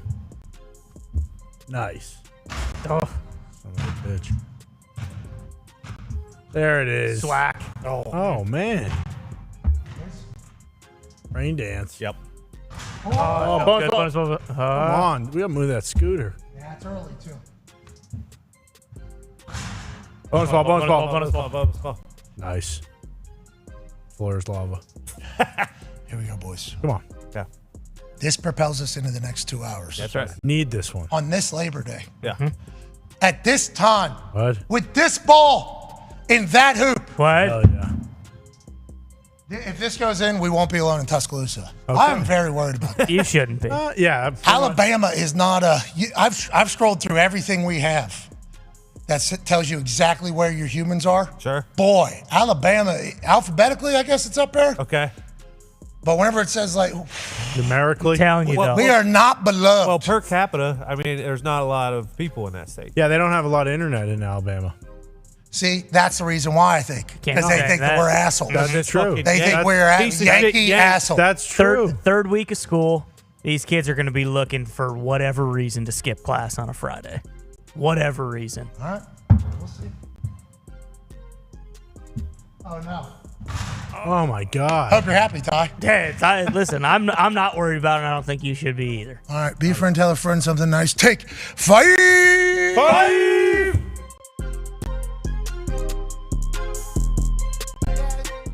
You know, sue me. Don't actually. Shout out Brett Favre. I'm buying in to Deion Sanders. You know, I bought into the hype. I bought into the 80-plus people that he's brought in. I brought into the mindset. And they could potentially lose by 50, and I can never do this again. So give me Deion Sanders in the Buffaloes. Shocking the world today is 20-some point dogs. Why is football the greatest sport on earth? And do you think football is the greatest sport on earth? And why do you like football? That's a really deep question there, Pat. I know. I think I'd get a good answer out of you, though. Like, I think you'd be able to talk about it in a way that I think a lot of people haven't, because you've been at the pinnacle of it for so damn long and inside of it, and your brain is a pretty fantastic one. We've learned here over the last few weeks, obviously. Last few weeks, that's it. That's all the time we've learned that. I think it's the greatest sport in the world for one main reason. It is a true team sport where it is damn near impossible for one person to dominate an entire game. And if you look at other team sports, basketball with 5 guys on the court, I think you've seen multiple players over the years. Maybe one player, maybe 1 or 2 players on a squad be able to dominate and win championships. Baseball, you can have a dominant pitcher and win championships. Soccer, you can have a dominant forward and or goalie. That seems to be a little more of a team sport, but you don't have 11 players engaged at the same time on every play. It is truly a sport reliant on every player on the field to do their job in order to be successful. And I think that's why at times, you know, certain star players can get maybe too much credit and maybe too much blame on the flip side, because it does take so many players at the same time in 3 phases to win football games. And I think that's the beauty and the draw of our sport, is that something new happens all the time, because you are literally dealing with 11 humans on the field at one time who all have lives outside of football, and there's distractions, there's a reliance on coaching, there's a reliance on preparation, there's a reliance on diet and performance. I just think there's so many facets to it that you see something new every single week, and I think that's the beauty in our game. When it comes to the love that I have for it, it's rooted, and I think like any player who's played for a long time, the love is not just about our sport, it's about competition. And I think there's nothing in the world for me that fills that need and that hole I have like competition. I think players who played for a long time at a high level, you have that need to be satiated competitively, and it's a love of going out there and going against guys and being in an environment where you know that nothing is guaranteed. And that's why at times I've taken umbrage to people saying that it's easy, because it's not easy. It's never easy. And I think that's the beauty in our game, is that you see things new every single week. It's never easy. And your only thing you're guaranteed is the ability to compete. I love that aspect of it. I love competing. I love going out there and harnessing the fear of failure, where I think so many people who maybe don't love football as much, the root of that is a deep fear of failure, that you might go out there and your best might not be good enough, and that's not okay with you. I went to one wrestling practice. I was like, holy shit, I gotta gain weight. I can't do this. Because you had to. So my dad took me aside in 8th grade and was like, you know, you're kind of skinny, but you're super slow, Ted. And you need to put on weight. I actually gained 100 pounds in 1 year. What'd you do? I drank a gallon of milk before school every day for a whole year. What? It's verified. You can verify it. It's every day. Every single day. Is that good for you? I know it's horrible. My body rejects milk. What year was it? What year was it? Freshman to sophomore year of high school. Did you grow as well? Yeah, I grew like 4 inches and gained 100 pounds. It's unbelievable. Because the milk every single morning? I probably hit a puberty too. You ever switch it up between white and chocolate, or?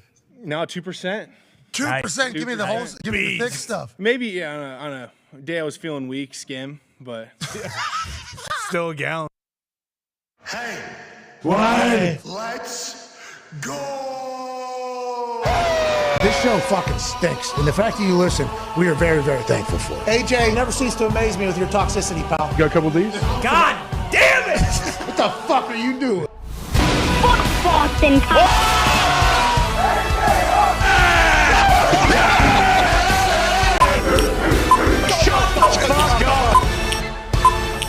Hello, beautiful people. Welcome back to our humble abode, the Thunderdome, on this Labor Day Monday, September 4th, 2023. Hour 2 of this program starts right now. Football! Happened all weekend and it was glorious. Professional football starts on Thursday. Time in life is in a fantastic time and we need to enjoy all of it. The Toxic Table is here at Boston Connor and at Ty Schmidt. One half of the Hammer, Dahn Cowboys Turn Diggs is here. The other half of the Hammer, Dahn Cowboys Bubba Gumpino's in the back. Next to Nick and Dirty, Zito and Foxy. Bill's out here taking photos and a man is in an attic in Ohio who's a college football national champion, a Super Bowl champion, a Ryder Cup winner, a father of 10, a COVID survivor, and the current president of Ohio alongside Kirk Herbstreit. Ladies and gentlemen, AJ Hawk. AJ, what's going on, pal? Not too much. I mean, I think Kirk, you can give him, he's the president of Ohio. He has represented very well for a long time. Excuse me, you put your hand. Yep. And then you did the. And then you took the. It's too late. So that's you. We did that. I didn't know. I forgot we did that. My bad. Yeah. Put our hand on the Bible and did the whole thing like they're swearing us in. I only saw a still photo. I just assumed. No, not a Bible. A Buckeye. Yeah. Bim. Chocolate and peanut butter. Ooh, very good. Those taste very good. They do. Now, you would think Reese's kind of came up with it first, but the Buckeye version of it as a circle, really, really delightful. Really, really delightful. Let's talk about the Buckeyes, though. Uh-oh. What about them? Uh-oh. I mean, Indiana's got some players. Yeah, they do. Indiana's got some players. Indiana does have some players, especially on defense, man. They can get after the QB a little bit. Okay, so let's talk about that, the conversation that we had. I think what we're going to see take place with NIL, with some schools not being able to get as much money as everybody else, but being able to get some money, you're going to see that money spent in key positions. Yeah. Like, I think you're going to be able to see a wide receiver that can maybe get some separation and might be able to help a quarterback. You might see a defensive end or a pass rusher who they're going to pay that might be able to get to the quarterback. Quarterback, obviously something that you'll see. So I think there's going to be some strategically placed NIL five-star type guys on some of these teams. So we might be able to see some teams get got by some teams. Yeah. For instance, I thought Indiana was going to shock the world with Ohio State there. Yeah. Like, there was old buddy, was number 5, I think was number, no. Number 1 was making some plays as well on defense. One on defense for Indiana. 5 was last night at Florida State or whatever. Yes. But he was a dog. Like, I was watching that Indiana team, I'm like, hey, there's some real fucking players out here. Legit. But then on the flip side, I'm like, Ohio State's Ohio State. Yep. Yeah. Is McCord going to be the guy? Why? Is Slinging Sammy Ball going to come in and do the thing? Are you guys anywhere near comfortable with who the starting quarterback is after week 1, or is this still a work in progress after only beating Indiana by 20? They win by 3 scores. And it's like, maybe, are you worried at all right now, AJ Hawk? No, I'm not worried, but that's I think plenty of people are worried about Ohio State and where they're going to be, because it's true. Like, when you have this standard, if you don't win 55-3 your first game, everyone panics and thinks that the program's going down and we don't have a quarterback. I love what you said there with program, because you look at what Oklahoma did, man, and fans are just like, you see what Oklahoma did? Yeah. Oklahoma won 73-0. Killed him. Saw Butch Jones' soul leave his body. Yeah. That was awesome. Poor guy. So Butch Jones got to start. I don't know if people know this. West Virginia. Oh. He was graduate assistant. He ran the punt team and some of the special teams whenever I was dropped in to be punter without knowing how to punt. We called him Mini Rod, this guy. This guy was Mini Rod. He used to get really fired up and fucking lose his mind. But we all enjoyed him. We all enjoyed, like, he was just this fiery, sparky human being. We didn't know how it would go as him as a head coach. I think he went up to Michigan. Then he was obviously at Tennessee. Then he went over to Alabama, and he was a consultant. Saved me in the Saban waters. And now he's back at Arkansas State. And watching his soul kind of just leave his body after the Oklahoma drumming, and good for Oklahoma being back. Venables, hey, congrats. Yeah. Congrats. That was a big conversation last year. But with that being said, all the other teams see them do that, and they're like, why aren't we? Why aren't we doing that? That's the expectation in Georgia. That's the expectation in Ohio State. I think Michigan fans are thinking the same exact thing.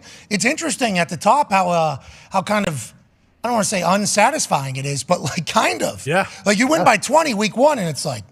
That's why coaching, like, yeah, you want to coach at these big time like places that are expected to win every single game, but it's like, man, you understand why these coaches are under so much pressure and they feel this anxiety and they're crazy because they're like, man, we're just trying to win a game. Like these guys are all on scholarship too, and if we don't win by 60, it's like they want me fired. So yeah, there's a lot of pressure, but that's what you want. Everyone wants those jobs. How many targets for Marvin Harrison Jr.? Marvin Harrison Jr. I believe had 6 or 7 targets, only 2 catches. What are we doing? What's going on? They like, what was the run pass ratio? They didn't throw the ball as much as I think that's the biggest thing too. People are like, they need to get it out there and let it fly and get the ball in the air more. Yeah, but Mayan and Travion Henderson are both incredible running backs. It's almost like a gift and a curse to have so much talent. But I think everybody heard the conversations about Marvin Harrison Jr. going into the season. It's like, hey, this is like teams are thinking about sucking for this guy. Yeah. And then all of a sudden he gets 2 balls in the first week. It's like, well, feels like it's pretty easy game plan. I think it's going to be all right. They're going to get him going. They'll be okay. All right, good luck out there. AJ Hawk says it's okay. They're 36 passes to 31 runs. Balanced. Okay. Because they're number 2 receiver. 2 running backs, 3 wide receivers, though. Cornell Tate, Agbuka, and Marvin Harrison Jr. are studs. Then you got Mayan and Travion Henderson. If they remain healthy, it's not going to be enough balls. Is that going to be the problem? Yeah. It's not going to be enough balls? It's not going to have enough balls in Ohio? The tight end led it. The tight end led the team with catches and yardage, I believe. And he had a John Deere deal, so we know why he's getting a rock early. Amen. He's coming fresh out of harvest. Right into this damn thing. He's been working for months and months and months. Hard work, too. Yeah, they're honest work. And we know they're not slapping that deer on What's he anybody. harvesting? What's he harvesting? Do you know? Having Coming straight out of catches, harvest? obviously down there in Indiana. Yeah. Harvesting a lot of catches, dude. He's swinging that hay bale all around town. Yeah, come on. I love everything about it. Wake up. Hey, college football was fucking by the way, let's start now. Yep. We'll stop with the F word. Okay. Okay. Right now? No more. Can I squeeze one in quick just to. Yeah, go ahead. Let it out. Fuck! That was a good one. Thank you. You might have earned another one there. Okay, well, I won't burn it right away. Okay. I'll say What it. about at 2 o'clock? Yeah, when we go on YouTube, we're good. Okay. Yeah. Every single day, by the way, going forward. Okay. So just So it's 12 just to the 2. first. Yeah, it's just the first. I think the first hour. I don't even know if I should say this now or just let it kind of happen because it's been speculated upon so much. Sure. Yeah. Okay. Pretty big change. Yeah. Coming to linear television. Oh, yeah. Pretty big time. huge. Pretty big change coming. Just, I think that's going to be a pretty big fucking change. Yeah. Oh, yeah. I mean, conversation piece. Yeah, it's just going to be something that it's not even going to chit chat about. But yeah, first 2 hours, we got to limit the fuck. Okay. All right. And remember, that was me saying. Right. Oh, yeah. Offering up that thing. Yep. Just because we don't need new people to be turned off by one particular word without even listening or giving us a shot. There's some people that operate like that. I don't love it. I don't enjoy it. I'm not friends with any of those people. Those people exist, though. So as we're getting introduced to a whole new group of people, let's just stay away from one particular. Well, there's also a couple others we got to. Yeah, there's a few. We don't use those words. Though, but everybody's saying, you would say this before. There's a lot of people saying, you would have said this before. They're going to say that. It's like, no, you don't know anything about the show. I actually would have never talked about that in a million years. So we got to stop with, we'll slow down with, let's do that tomorrow. Okay. Tomorrow? We'll do that tomorrow. All right. Okay. Not now. No, we let them today. Okay. Let him eat. Let's understand that we're on house time right now. Yeah. Let it rip. Fuck. Fuck yeah. Fuck. Fucking right. Should you start saying frickin'? I don't know. We tried to brainstorm. There's nothing Please that don't. doesn't sound Please terrible. don't do that. Does You don't need to do Does it. AJ ever? He does He's not. never said, yeah. Okay. He does not. AJ, no change. Well, yeah. I hope. Yeah, I plan to still talk about whatever topics pop in my brain. No, yeah, but we're talking about fuck. Yeah. Yeah, the F-bombs. Oh, okay. You're not a big fuck user, which I appreciate. 10 kids. Yeah. Well, Ohio, too, they have a different F word, but.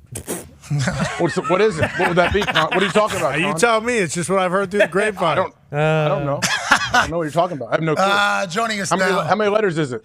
Oh, well. I don't know how to count. I don't know if we need to do a full Wheel of Fortune here. Let's pivot away. Let's pivot away from that to another man who you would think would be an Ohio fuck, but I don't believe he is. No, he's a Michigan fuck. Hell yeah. This man is obviously an NFL legend, both for the Packers and the Lions. Yep.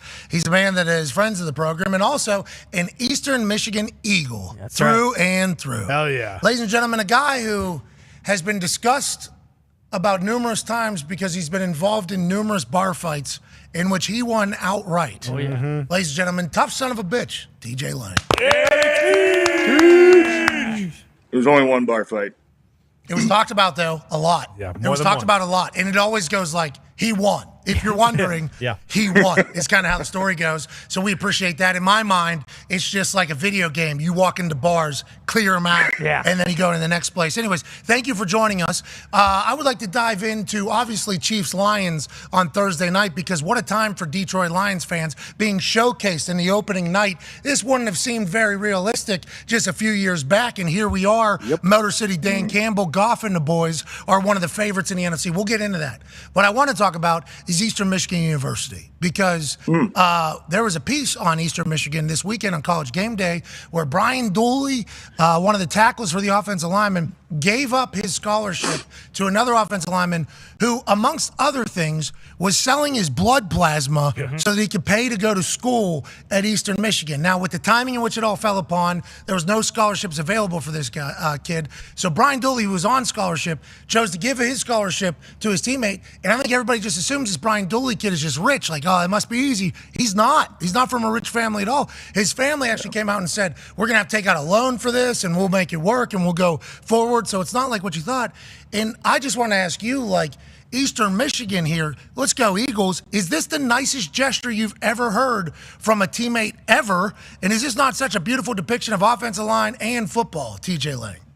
Yeah, I've never heard that before. I mean, have you guys ever heard of somebody, literally volunteering to give up a scholarship? I mean, no. And everything that comes along with it, right? I mean, you're talking about the scholarship checks, right? The food. I mean, how you're going to pay rent. I mean, you're not just giving up an education, you're giving up a lot in excess with that as well. I thought, look, I mean, when you guys showed the piece on Saturday, I thought it was awesome. I saw the original video about it maybe 2-3 weeks ago, and man, it hit me. It was like, holy cow, like this is incredible, man. Like, you talk about the selflessness and looking out for each other, and like you said, that's part of being an offensive lineman. I know there's a lot of schools, especially some smaller schools now, that are still in a bit of a difficult spot when it comes to the scholarships, just because of the COVID period and guys getting an extra year or two. You've got a ton of players on rosters that, some teams might only have 8 scholarships to give out, right now to new coming kids. And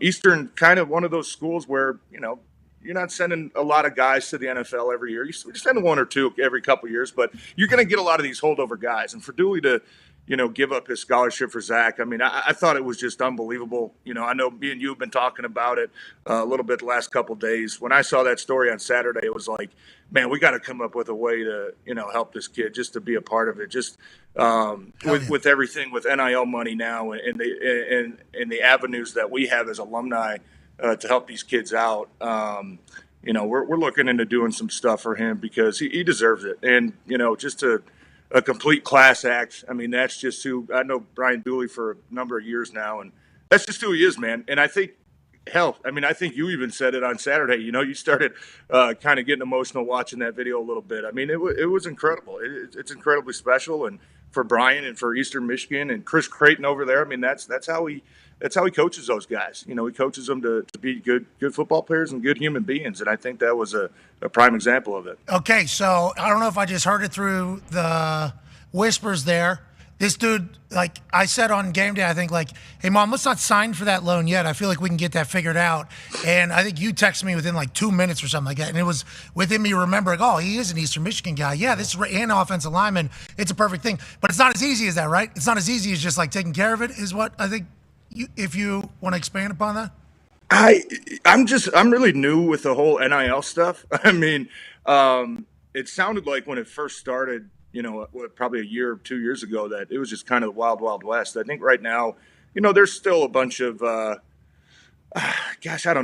and rules that you do have to follow. I mean, you can't just, cut a kid a check for tuition and basically, say we want to buy a scholarship. You can't do that. There's other avenues that you have to go down. And but yeah, we're working through that all. Yeah, but there shouldn't be. Like that's what TJ. That's the thing. Like there shouldn't be for that particular case. This is like seemingly the same thing over and over again, where the NCAA like takes a stand or has a rule for something, and it just goes completely against what they should be for. None of us, so what we'd like to say, I think, and I don't want to speak for you, but like if somebody can figure out how we can help this guy, I think TJ and others would like to help him. Here we go. If somebody can figure out how to do it, he would like to take care of this for the Dooley family, right? I think that's Yeah, and we're definitely working through that. I mean, there's we're pretty close. And I'll tell you what, I mean, it's there's going to be something that, and I don't want to take any of the credit away from Brian or Zach, absolutely. But these are college kids that are doing something incredible that, for you guys are the same. I mean, if you saw that at, West Virginia, Ohio State, I'm sure you guys would feel compelled to, help out kids as well. I mean, it's nothing that, me kind of being in a spot like, oh, I want to get my name in there and help. No, that's not it. It's just, it touches you in a way where you're like, man, like these kids deserve it. Right. And when I heard, even you mentioned it, I can't remember the lady on game day, but she said, it spoke to Brian's mom and, talking about taking a loan. And that kind of hit me like, man, like we gotta help this kid out. And we've got a great group of alumni too at Eastern Michigan that do a lot of things behind the scenes as well. And Brian's going to be one of those kids that, we're going to make sure that we can give him as much help as possible. Because like I mentioned, I mean, it's not just the school. It's not just the education. This kid's still got to eat. This kid's still got to train. This kid's still got to pay rent. I mean, and Brian is a kid that I think might have a chance to make it at the next level. So anytime you get a kid like that, obviously being an alumni, you want to find ways to help. And I think we'll be able to find something to help him out a little bit. Hell yeah. Hopefully they'll be able to direct TJ and the rest of the Eastern Michigan alumni that want to help. And that was Jen Latta that did that piece. I thought it was fantastic. She told a great story, Jen. Go ahead, AJ. Teach, pivoting to the NFL. So Chiefs-Lions this Thursday night. How excited do you think the Lions O-line is right now with the fact that Chris Jones is not signed with the Chiefs right now, and he's still holding out, and he's probably not going to play this Thursday? Yeah, so you can't help but to be excited, right? I mean, all the guys are saying the right thing in the media right now about, oh, we're not worried about that. That's not our team, right? We worry about our players. But, hell, I mean, you guys know what it's like. I mean, the other team's missing a player, whether it's for holdout, whether it's injury. You can't help but to get a little bit of excitement going, right? And Chris Jones is a hell of a player, man. I'll be honest with you. I think Kelsey and Mahomes are underpaid as well. I think they should probably sit out to get some more money, be honest with you. But, no, I think that offensive line, look, it's a confident group. I mean, this is going to be Foxy, a couple years ago when they signed all these guys and they drafted Sewell and, on paper, this line has been, they've looked so good. The reality is we haven't seen them play together in the last 2 years. Different guys have been hurt at different times.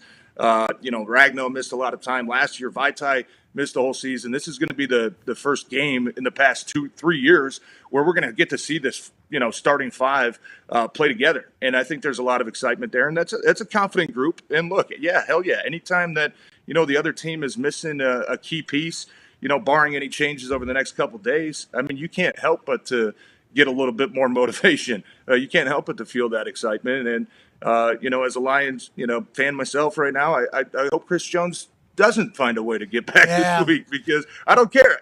Call it a cop-out, whatever you want, man. But that's the reality of the business. Nobody's going to feel bad for you. You got to, miss a couple guys. Nobody's feeling bad for the Lions that they're missing Jamison Williams for the first 6 weeks. So, don't reciprocate that feeling to other teams. Yeah, you're allowed to feel the way you feel, especially for a Defense Player of the Year candidate. It does not sound like they're close. So I think you're pretty clear for Thursday. I think Thursday is pretty good with no Chris Jones, which is a bummer because he's one of the NFL's best players on Showcase Night, which I think we should talk about. Like the NFL chose for this Lions team to be on Showcase Night. It could have been any of the Chiefs games, home games, that they would have picked for opening night. It was the Lions. They're believing. I think the reason why is because Jared Goff and Ben Johnson this fucking last year were remarkable. We can see a lot of the same things. What do you expect from the offense on Thursday night, and how do you think it goes?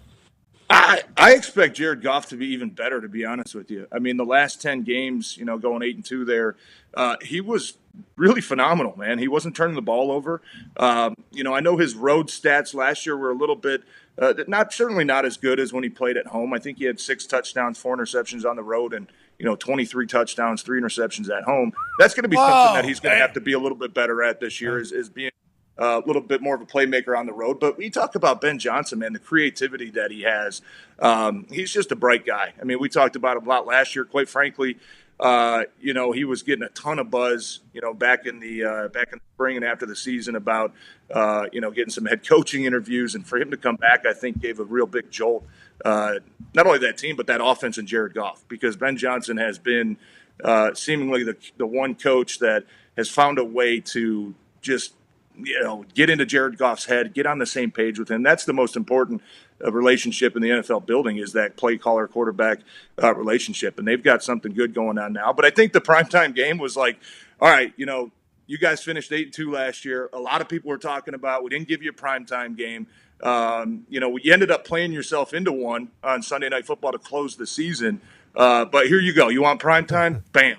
Kansas City, Thursday night. Let's see what you got, right? And when that ball kicks off Thursday night, I mean, we know it's going to be loud. We know that that place is going to be raucous, raising the banner and celebrating and getting the rings and all that. But it's basically, there's going to be nowhere to hide. And we're going to find out a lot about this Detroit Lions team real quick. Yeah, and I think we're all very pumped for it. Yeah. And Motor City Dan Campbell said, it's not a weight on my shoulders. No, it's wind beneath my wings, man. That's right, man. It fucking lifts me, man. That's what we're here for. My freaking wings, man. He's awesome. Yeah. He's great, awesome. dude. And he's been consistent too. Like hell, even 2 years ago when they were, what was it, 2-14 or 2-13-1? I mean, he is the same guy. He is the same coach. He's the same person. He's the same guy in interviews. And you guys know that as players, man. Like that's the one thing you want out of your head coach is just to be consistent, man. Agreed. And I think that Dan Campbell is he's proven that over the last 3 years, and they've done a hell of a job, man. Brad Holmes, I mean, I remember sitting there 2 years ago, watching this team in preseason, and it come down to cut day, and you're like, fuck, they got 90 guys. I don't even know if they have 53 NFL players on this team, Now you look at it this year, and you're like, you probably got 75 NFL players on this team. It's going to be a difficult transition to get that down to 53, but that just says a lot about Dan and Brad Holmes and the guys that they've brought in to compete, and the young guys that they're getting, a lot of big time play with too, man. It's definitely an exciting time. TJ, they get so jacked whenever they pick a player. Yeah. Oh my god. Dude, oh my god. Yeah, bro, that's what we fucking wanted, dude. It's our guy. Could have got him last round. Seen it. This was where we wanted him. 5th round, bro. This is the guy. It's unbelievable. I love the juice. I love the energy, and I love the vibes. It's like the opposite of like the Lions get every player they want, and then you hear guys like, I think it was like Jerry Jones, like every year he's like, there'll be like some Hall of Fame type player. He's like, man, we really wanted to draft that guy. Like, no shit, dude. Like, Jalen Hurts really wanted him. Really wanted him on the Everybody team. wanted him. Justin Jefferson, if he would have, we were going to pull a trigger. Right. I was going to trade up 2 spots to get him. Right. You guys talking about Justin Jefferson now. I was talking about him then. But obviously the Minnesota Vikings do what they did. They're pumped about, I'll tell you what, the Lions, man, they're pumped about Jahmyr Gibbs too. You watch some of those videos and how jacked they were. I think even Brad said, like, we would have been fine taking him at number 6 if we didn't, we were able to trade back to 12 and still get him. And that kind of let me know, like, damn, all right, they had him even graded higher than, Bijan Robinson, because Bijan ended up going a couple picks later. They wouldn't have hesitated to take Jahmyr Gibbs at 6 either. I mean, that was that's something that stood out. Like, they really do love that guy. Well, he's the dynamic, right? Interesting how they use him. Can run routes, can be in the backfield. You got a good offensive line. You got good Goff. So anytime you got a good offensive line, people forget about this. Normally going to have a good screen game too. Yep. And Jahmyr Gibbs should be a monster in that particular world. Cannot wait to watch what Goff does and what Ben Johnson does. Connor has a question for you, TJ. Yeah, TJ. What's up, Connor? Yeah, how you doing, TJ? Everything good? What's going on, buddy? Same old. Yeah. You mentioned how MCDC kind of hasn't changed at all, especially with these expectations. And you've been with the team when they were 3-13-1 or whatever the hell it was. But when you look at like when you were playing with the Packers, kind of how those camps went and how the expectations were, especially then when you guys were going to the Super Bowl and were always projected to be there at the end. And then you look at this camp now that the Lions are going through, and again, a lot of brand new expectations for them as a city, as a team, especially as the playoffs start to become a conversation with them. Are there similarities between the two? Like, do you see a little bit of like the group that you had in Green Bay, and also is Jared Goff's experience already been to a Super Bowl? Is that coming through a little more because he knows that this team has the legs to go, and make some real damage this year? Yeah, I think starting with Jared Goff, this is probably the most comfortable and the most confident that he's been in his career. Obviously, we all know it's well documented how he was kind of treated on the way out of L.A. McVay kind of threw him under the bus a little bit, and said we want to go get a guy that we'll even give you an extra first-round pick to just take him off our hands. And Goff came in here at Detroit, and the first year was like, all right, he's going to be a bridge guy. We're probably going to be picking high next year and see if we can get that franchise quarterback. And he's played his way into potentially being here for the next 10 years. That's just how much they love him here. Wow. And, of course, he's got that. He's got that. That stature around him. He has been to the Super Bowl, right? He has been a big time player in this league. He's been a bit of an underrated guy, and maybe not gotten as much publicity and positive things said about him, in his career. But I think that he is 100% so confident and just content with where he's at right now. I generally think he wants to be here and he wants to be the leader of this team. Now, going back to your question. And AJ was there in Green Bay a couple years before I got there. But my first year there in 2009 was really the first year that we saw the potential that our team was going to have. I think it was Aaron's first year in the playoffs. We went out to Arizona. We lost a tough wild card game in OT. But after that, it was like, holy shit, man, we got something special. And look, I'm not trying to say anything here about negative golf, but you see it on Hard Knocks. Like even the coaches talk about Aaron Rodgers. And they're like, guys, we are going to be in every single game. Like we are going to have a chance to win every single game. And that's how it felt, in the 8 years that I was there with Aaron as well. And just the expectations were legit. You know what I mean? Every summer, 32 teams get together and they say, one goal, win the Super Bowl, right? We know that there's maybe 5 or 6 teams with legit chances. Bunch of them, hey, maybe some teams can make a run. We probably know there's 5 or 6 teams that don't have a chance in the world, right? But in Green Bay, we believed it. And I think in Detroit, they're starting to believe it. So, Connor, to go back to your first question, I think that they're getting to that point where, we don't want to just win the division. We don't want to just kind of make our way into the playoffs. Like we actually want to make some noise and we want to get to that level where we're competing for a championship. And I think they're getting there, but they're going to have to prove it. Let's win a Super Bowl, Fox. Let's do it. We don't need to win the division, get to the playoffs. I love everything TJ's saying. I just want to go 10-7 and win a playoff game. That's good with me. Hey, let's crawl before we walk, says Fox. That is good with me. Last year should have been in the playoffs. Obviously, something had to happen earlier in the day. It did not happen, so that primetime game with the Packers ended up being just for pride pretty much, and Detroit did what Detroit does. I'm excited to see what this year is with expectations. First time, long time. And Goff might be the first person that got paid a lot of money. Oh, yeah. Ton. And now he's babyface. Mm-hmm. You know what I mean? Like everybody loves him. He's already been paid like an enormous amount of money. His contract was a big part of the trade discussion. Like, who's going to take on his contract? And now it's like, he's good for another 10 years. That's huge. Goff's life has to be so much better now than it was just a few years ago. Good for him. And with the videos that the social media team's putting out, they need to just run that out. Mm-hmm. That 15-yard out, 20-yard out that they've been. I don't know how it's stoppable. Gorgeous. I don't know how it's stoppable, honestly, unless they got somebody parked on the sideline. Then we assume that they have to take a human from the box. They can just run the rock a little bit with gifts. But he's seemingly the best out thrower in the NFL right now. Mm-hmm. And what else will he do? How about the tight end? And it's a wide open NFC, man, isn't it? I mean, I know you got Philly at the top, who's kind of the Kings right now, and San Fran, Brock Purdy, what's he going to look like as a first year as a full-time starter? But it's not the gauntlet that you look over at the AFC and see. I mean, AFC's got freaking 8, 9, all-pro quarterbacks over there that you got to go through. It's a gauntlet, man. You look at the NFC, and it should be, outside of Philly, and I think San Fran's obviously going to be good, but, that division or that conference seems to be kind of a toss-up. We'll see how it goes. I mean, I think we all expect Dallas to probably be a good team again, but yeah, you look at that AFC, man. I mean, just look at the the North, right? Look at the quarterbacks in the North. It's just incredible. And obviously with Aaron going over there now, that's given a lot of people in the NFC North, more confidence just having Aaron Rodgers out of the division. But I tell people all the time, man, I still wouldn't be surprised. AJ, I think we talked about it last week when we were in Green Bay.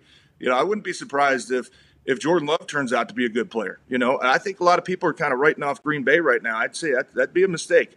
They've got a good defense. They got a lot of young talent, especially Aaron Jones is, I think, one of the most underappreciated running backs in the league. I love watching that dude play, and they've got some stud young receivers, man. Green Bay, they might be a dark horse to make some noise this year. If Jordan Love is even just above quarterback, I don't even think he needs to play at a Hall of Fame level for them to be a good team. He's a player, though. Everything that's coming out of there, everybody loves him. Seems like it. Everybody loves him. Go ahead, AJ. Teach, I don't know how much of Hard Knocks you have watched this year with the Jets. It's been pretty intriguing. It's been fun to watch, but everyone's talking about their O-line issues. Like, everything's great. Everything looks great, offense, defense, and they're just worried, is the offensive line going to hold up? What do you think? Do you study them all? Do you watch them at all? Like, how do you think it's going to play out? Man, I did watch a couple of those episodes of Hard Knocks. They had a really rough day. It seemed like, I think when they were down in Carolina for the joint practices, that looked ugly. And, talking, obviously, we know James Campen, who was on Hard Knocks too. He's in Carolina, and talk with him a little bit about it. It seemed like it's a little bit of concern there for New York. Now, I know that Mekhi Becton, the massive tackle who's had some issues the last couple of years with injury, former first-round pick, kind of bounced around left tackle, right tackle. This year he was kind of started at a depth spot. I think they've worked him back into that starting line. And he can help. He can be a positive player. I think he's just so massive. And then Dwayne Brown, I think, too, is a guy who's played, it seems like 15, 16 years now in the league that, I think he's coming off a pup. Maybe he'll be available for them at left tackle. But it seemed like it was a big concern in practices.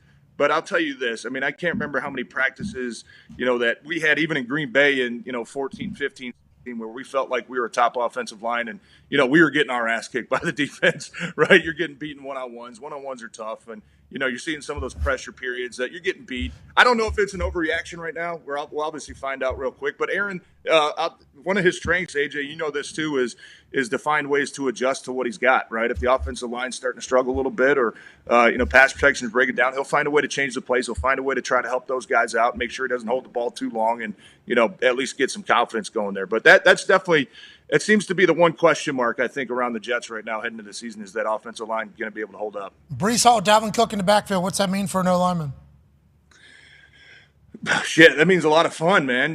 You know what I mean? You get running backs like that, and you feel like you don't have to do your job to an incredible level. Meaning that, I mean, you just got to give these guys a second or two to get through the line, get to the second, third level. There's a lot of guys you play with, you're like, man, I'm going to have to finish this block for 4 or 5 seconds to give ourselves a chance. Guys like that, it's like, dude, just get a hat on the other guy. And, Dalvin Cook and Brees, they're going to be by them. They're going to be by the third linebackers. They're going to be up to the safeties. So that makes your job definitely a lot easier. And I'll tell you what, man, those guys still got some speed too. Dalvin Cook, I know he's getting up there in age a little bit, but you watch that cat, just watching him in Minnesota there for a long time. He's got a lot of speed. There's people saying Garrett Wilson, dude, he looks like a stud too, man. Oh, yes. He looks like a player. Phenomenal. And then you think about Lazard. Lazard's huge. Yeah, He's massive. Massive, dude. I think everybody kind of forgets about that. And then you look on Hard Knocks, and it's like, oh, that's a defensive end pretty much playing wide receiver out there. Cobby. I mean, him and Cobb and Aaron, you can't talk enough about the chemistry that they've built over the last, 10, 11 years too. I mean, that's going to be his comfort, watching tennis again. his safety blanket. Yeah. It's going to be interesting to watch the AFC, man. That is going to be an absolute gauntlet over on that side of the NFL this year. Ty has something for you, TJ. Yeah, Tej, when you look at the Lions offensive line going into the year, everyone's saying how, hey, this is like a top 3 unit, maybe the best offensive line in football. And barring injuries, when everyone's drinking the Kool-Aid like that and kind of letting, on the outside you hear how good they are, how quickly do you buy into that and know, we do have the chance to be, one of, if not the best offensive line in football this year? How quickly do you think it will take them to kind of realize that, obviously assuming everyone stays healthy? God, I think they already think that, and a big part of it was the way they played last year. I mean, they were able to stay healthy for the most part. They lost Vaitai, the starting right guard, I think, in training camp to a back injury. But, it didn't really matter who they lined up last year. Guys were coming in off the street, 2 days before, and, oh, you're starting at right guard. Okay, but you're playing next to Frank Ragnar. You're playing next to Penei Sewell. It's like, all right, this is going to be fun. I belong here. I think that group they've got so much confidence, and their expectations are extremely high. But Ty, you nailed it, man. In the last couple of years, and we talked about earlier, they've just, knock on wood, they've just always had, one injury kind of pop up early in the season. It kind of derails, the offensive line. You're playing a little bit of musical chairs. But I do think, I think they feel better about their depth this year too, where if one guy does have to go out for a play or a series, it's not going to sidetrack the entire offense. It's not going to make Ben Johnson say, okay, we got to start calling this because we're weak at right guard or weak at center, right? They've got some good depth that's going to help those guys out as well. And that offensive line, they know it. They know that a big part of why there's so much hype and excitement and optimism around this football team is because of them. Yes, anytime you have a good offensive line, you're going to have a chance to run the ball, you're going to have a chance to pass the ball. And Jared Goff is one of the best play-action passers in all of football, in my opinion, and that's their bread and butter. As long as you got an offensive line that can block guys and Ben Johnson, who's creative as hell, calling the plays. I think that's a lot of that excitement comes from. I wonder if a team that is ever coached by Motor City Dan Campbell won't have a good offensive line. No way. You know, I wonder. That just feels like, you know, the identity of the coach, the identity of the team. MCDC feels like his identity is now pretty much all over that roster, which is also another reason why we're so incredibly pumped for it. Tone has the last question for you here, TJ. Yeah, I don't want to rain on the parade. Whoa! Tony, come on. Tony! What the hell, Tony? The O-line is great. The weapons are great. Goff has been great. You know, you bring in Aiden Hutchinson last year. He seemed great. Jack Campbell comes in. But is the defense still going to be poop or no? They're going to be better. I promise you that. And you know what? The way they played, I think, of the first 10 games last year, it would be impossible not to at least make slight improvement because they were historically bad. And that's just a fact. So, yeah, I'll tell you what, man, their secondary, bringing in, you know, CJ, Chauncey Gardner-Johnson. I mean, I've never seen somebody like that before, even in practice. You know, the way he runs his mouth and talking and the energy. I mean, they had a joint practice, I think it was with Jacksonville. And, you know, Pat, kickers, you guys are on the sideline when 7-on-7's going on or whatever. And I can't remember who the kicker was for Jacksonville. But he was just putting the ball on the tee and kind of practicing that. And CJ just walks up and just like boots it off the tee and starts talking shit to the kicker. it's like, oh my! I've never seen something like this. But he's made a huge impact, not only in the D back room, but just that whole defense, the confidence that he has, and he is a Aaron Glenn type of guy. I mean, Aaron Glenn, he said it probably 10 times this year that, you know, a loud defense is a confident defense. CJ is definitely one of those guys that brings that confidence and, you know, that arrogance. But I think you need to have that on your team. And that's been the biggest improvement. They're going to be able to start locking guys down a little bit more in the secondary, which was a big issue last year, not only with injuries, but a lot of young guys they had. So I think that's probably where this football team made the biggest improvement. What did the kicker do? I don't know what he did. Honestly, I don't know his right answer. You got to fight him, I guess. Yeah, what are you supposed to do? Could you imagine a kicker just fights CJ GJ right there? He could sue him and take the Jacksonville kicker. That'd be so awesome, bro. Sweet. Could you imagine if that kicker just fought him? Even if he loses. Even if he just gets. What if he puts his helmet on? It's like, what did you say? It would have gone a long way for respect when it comes to kickers. I'll tell you that much. Well, that's what I'm saying. An opportunity to do something. That's what I'm saying. Like in my head, like I think do that. I don't know what the answer is there if that happens. I think you laugh immediately because that's like a hilarious move. Fight, but then you have to fight the guy. Oh, it's like going up to a trainer and just like spilling the water and be like, "Fuck you!" Like, what's up, bitch? What are you gonna do today? Nothing. That's what I thought. And then I'm going to do practice. You just stand over here like a little bit. Like I do wonder what that kicker did. All right, we're pulling for you. Man, it is a shame that wasn't an immediate try to tackle. Yeah, full brawl. Just full melee starts. How'd this start? Well, he kicked the kicker. He kicked it off the tee. That would be amazing for our show. That would have been amazing. Anyways. I think the second time he did it, like the first time he booted it, the second time he just walked over and just tapped it just enough to knock it over. This guy was bullying this guy. Just to be annoying. What?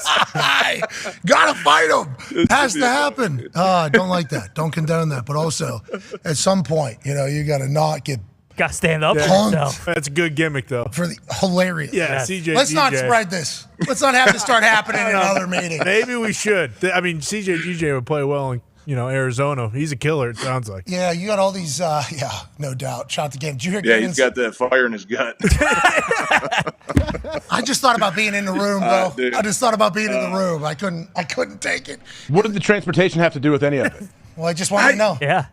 Just wanted to know. Have you ever heard of an NFL player taking a bus to work? Well, so the thing about it is I don't think anybody rose their hands. I don't think anybody did. I was looking in the back, and he said, who drove here? Nobody raised their hands. Like, well, a lot of walkers over there. And then, you know, I don't think he had anybody with him. I don't think that's tough. Yeah.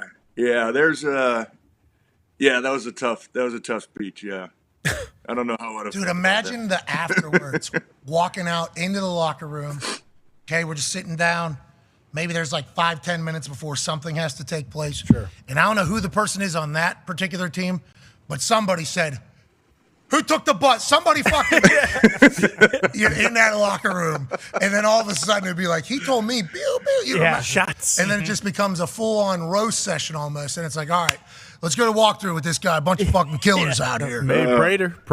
I got somebody, I can't remember who said it earlier, but like their social media team's got to start having a little bit more awareness, don't they? Don't say that. There was something at the very beginning too. Remember, like that video they put out when he was shaking hands? It was like explosives. It's like, oh my God. They know what they got. You know, they know what they got. A little more awareness down there in AZ, fellas. Well, listen, you say that, you'll ruin your entire relationship with the team. So that came out of TJ Lang's mouth, not our mouth. Should have seen what they You were get all doing. mad. These people are terrible at That's social fine. media that are getting these jobs because they have social media degrees and the NFL pays these people nowhere near what they certainly deserve if they're an actual social media person. Just making players look terrible.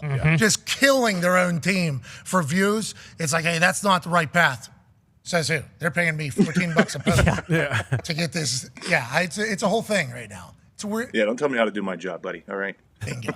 That happens. I actually had one of those conversations. I said, you're right. Yeah, you're right. Fucking true. kill your team. Good luck. All right, TJ, we appreciate you, buddy. You're a good man. Hopefully that Eastern Michigan shit gets handled quickly. Yeah, no, we will, man. Dooley's a great kid, and you know he deserves it, dude. So it's we'll get make sure we get him taken care of. I'm excited for football, boys. What we got? 3 damn days? Holy shit! It's been a long time. Hey, God college damn. had good weekend though, bro. TJ, college had a good weekend. How about Deion, man? Oh my goodness, Deion. I saw you talking to him earlier. Holy shit. Hey, I think they got a shot, like for real. I think like not just this year, obviously. Who knows? They'll run into a team. They want to run into a team inevitably. They want to play in a game where they're going to run into a team that is literally, I don't want to say Travis Hunter because Travis Hunter could go play anywhere, but like dudes everywhere, and they'll just get outpowered maybe here early, right? They'll come a team that has offensive line, something absurd, some D-line, something absurd this year. But like, I think they're set up for the next 2-3 years. Yeah. You know what I mean?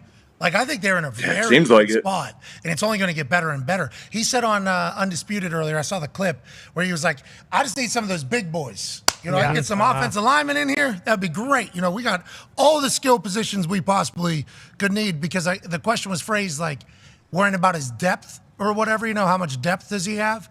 And he was like, you didn't even get to see all the depth that we have because you got one guy go for 4 touchdowns. You got one guy playing both sides of the fucking ball. You got another guy that's through for 5. Like, we got depth all over the place. You just didn't have enough spots. He's like, well, we need the big guys. Big guys will go, right? If they know that it's a good opportunity. Oh, hell yeah, dude. You see, Sanders' boy playing quarterback and Travis Hunter. I mean, my goodness, dude, I haven't seen a player like him in a long time. But hell yeah, that's going to attract a lot of dudes. Hell yeah, that will. Now, I don't know what's going to happen because you think, like, is the Pac-12, like, dissolving? Like, I know they're losing a ton of teams. Yeah, Colorado's going Big 12. They're going Big 12. Okay, yeah, so that's still a big-time conference. I mean, you're still going to be able to get some big dudes. But, man, yeah, I wonder how sustainable that's going to be with that Travis Hunter kid playing, 150. What do you think? What do you think? Like, hey, they're saying he's different, though, bro. They're saying Deion's saying this guy's different. I mean, for 12 games, they're going to have to cut back at some point. And I think that's kind of what Deion might have been alluding to. Like, hey, we kind of wanted to showcase this kid. And, hey, when we play big-time teams, he's going to be on the damn field every snap. Like, you're going to need him. But you're going to get some of those games where he's not going to be playing that much. I wouldn't think so. They get up like I'll tell 30. you what, dude. That dude, oh, my goodness. I didn't even know what was happening. I was watching the game, and I was like, is that the same 12? Fucking corner? Do they got 2 number 1s on this? They got 2 number 12s on this team, or what the? That guy looks exactly like the other 12. Yeah. Is that was my first thoughts because I even knew the story and they was playing both, and then you just can't help but while you're watching it, it's like they got 2 12s, one on offense. Dude, Are those the same? That's the same dude. Dude, Holy shit. This guy's a guy. They're saying the pick that he made down near the goal line there, in the coverage that they were running and where he was, like football IQ through the roof, knowing that ball is coming because I guess he's supposed to be back a little bit. And then the athleticism to launch 7 yards pretty much while the ball is in the air is like impossible. There's a bunch of corners talking about that play is just like absurd to even think about in of itself, let alone the fact he's also playing wide receiver and scoring touchdowns. It's like, and it seemed like he could have had a couple more. I mean, they showed probably 5 or 6 replays. He was like running the route for the receiver when he was playing corner. It was like, gosh, damn, this dude is going to be special, man. It was fun to watch. I'll tell you what, that probably made a lot of the old, talking college football heads a little bit uncomfortable with what Deion was able to do. Old who, TJ? Yeah. 88 guy. You saying the old white? White? Are you saying the old white? There's some old whites out there that wanted to see TCU. Hey, TCU needs to hang 73 on them boys. Come on now. Just like 88 new players. 88. Oh my God! And holy dude, that made a lot of people probably uncomfortable. But hell, Dahn, man, he's doing it, dude. That was awesome. It's a professional That was outfit. the game of the weekend, I think. That game was awesome. Oh yeah. Last night, what FSU Last did, night was good. I did not expect That was sweet. No. Yeah. I did not expect that. I thought LSU was going to win that game. Me too. Legit. Congrats to Norvell turning that culture. Pretty quick. Beat the 3 years. shit out of Yeah. him. Really well. All right, TJ, we appreciate the hell out of you, buddy. All right, boys. Always good talking to you, man. I'll catch up with you this season. Keep us updated on that Dooley sitch. Yeah, we'll do, buddy. All right, fellas. Have a good week. Ladies and gentlemen, TJ Lang. Hey, TJ! Yeah, I just TJ just wins every bar fight he's in. Oh yeah. Yeah, you could tell. Junkyard dog type of guy you want. I wouldn't challenge him. That's for sure.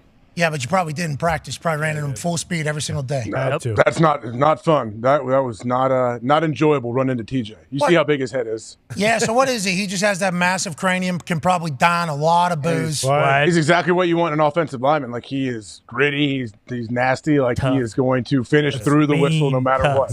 He is a tough guy. He's a tough, mean cuss. He is, isn't he? Yeah. Yeah, he is. Yeah.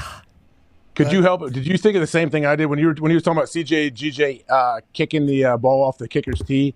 It instantly made me think of that video of AB farting in that guy's face twice. Oh, remember that one, like the chiropractor guy? Yeah. Oh, sorry. My bad. Oh man, bubble guts or something he said. It was awesome. Yeah, got to fight him. Yeah. I think that has to happen. He's back in the news too. Oh, he is? Yeah, AB. Yeah.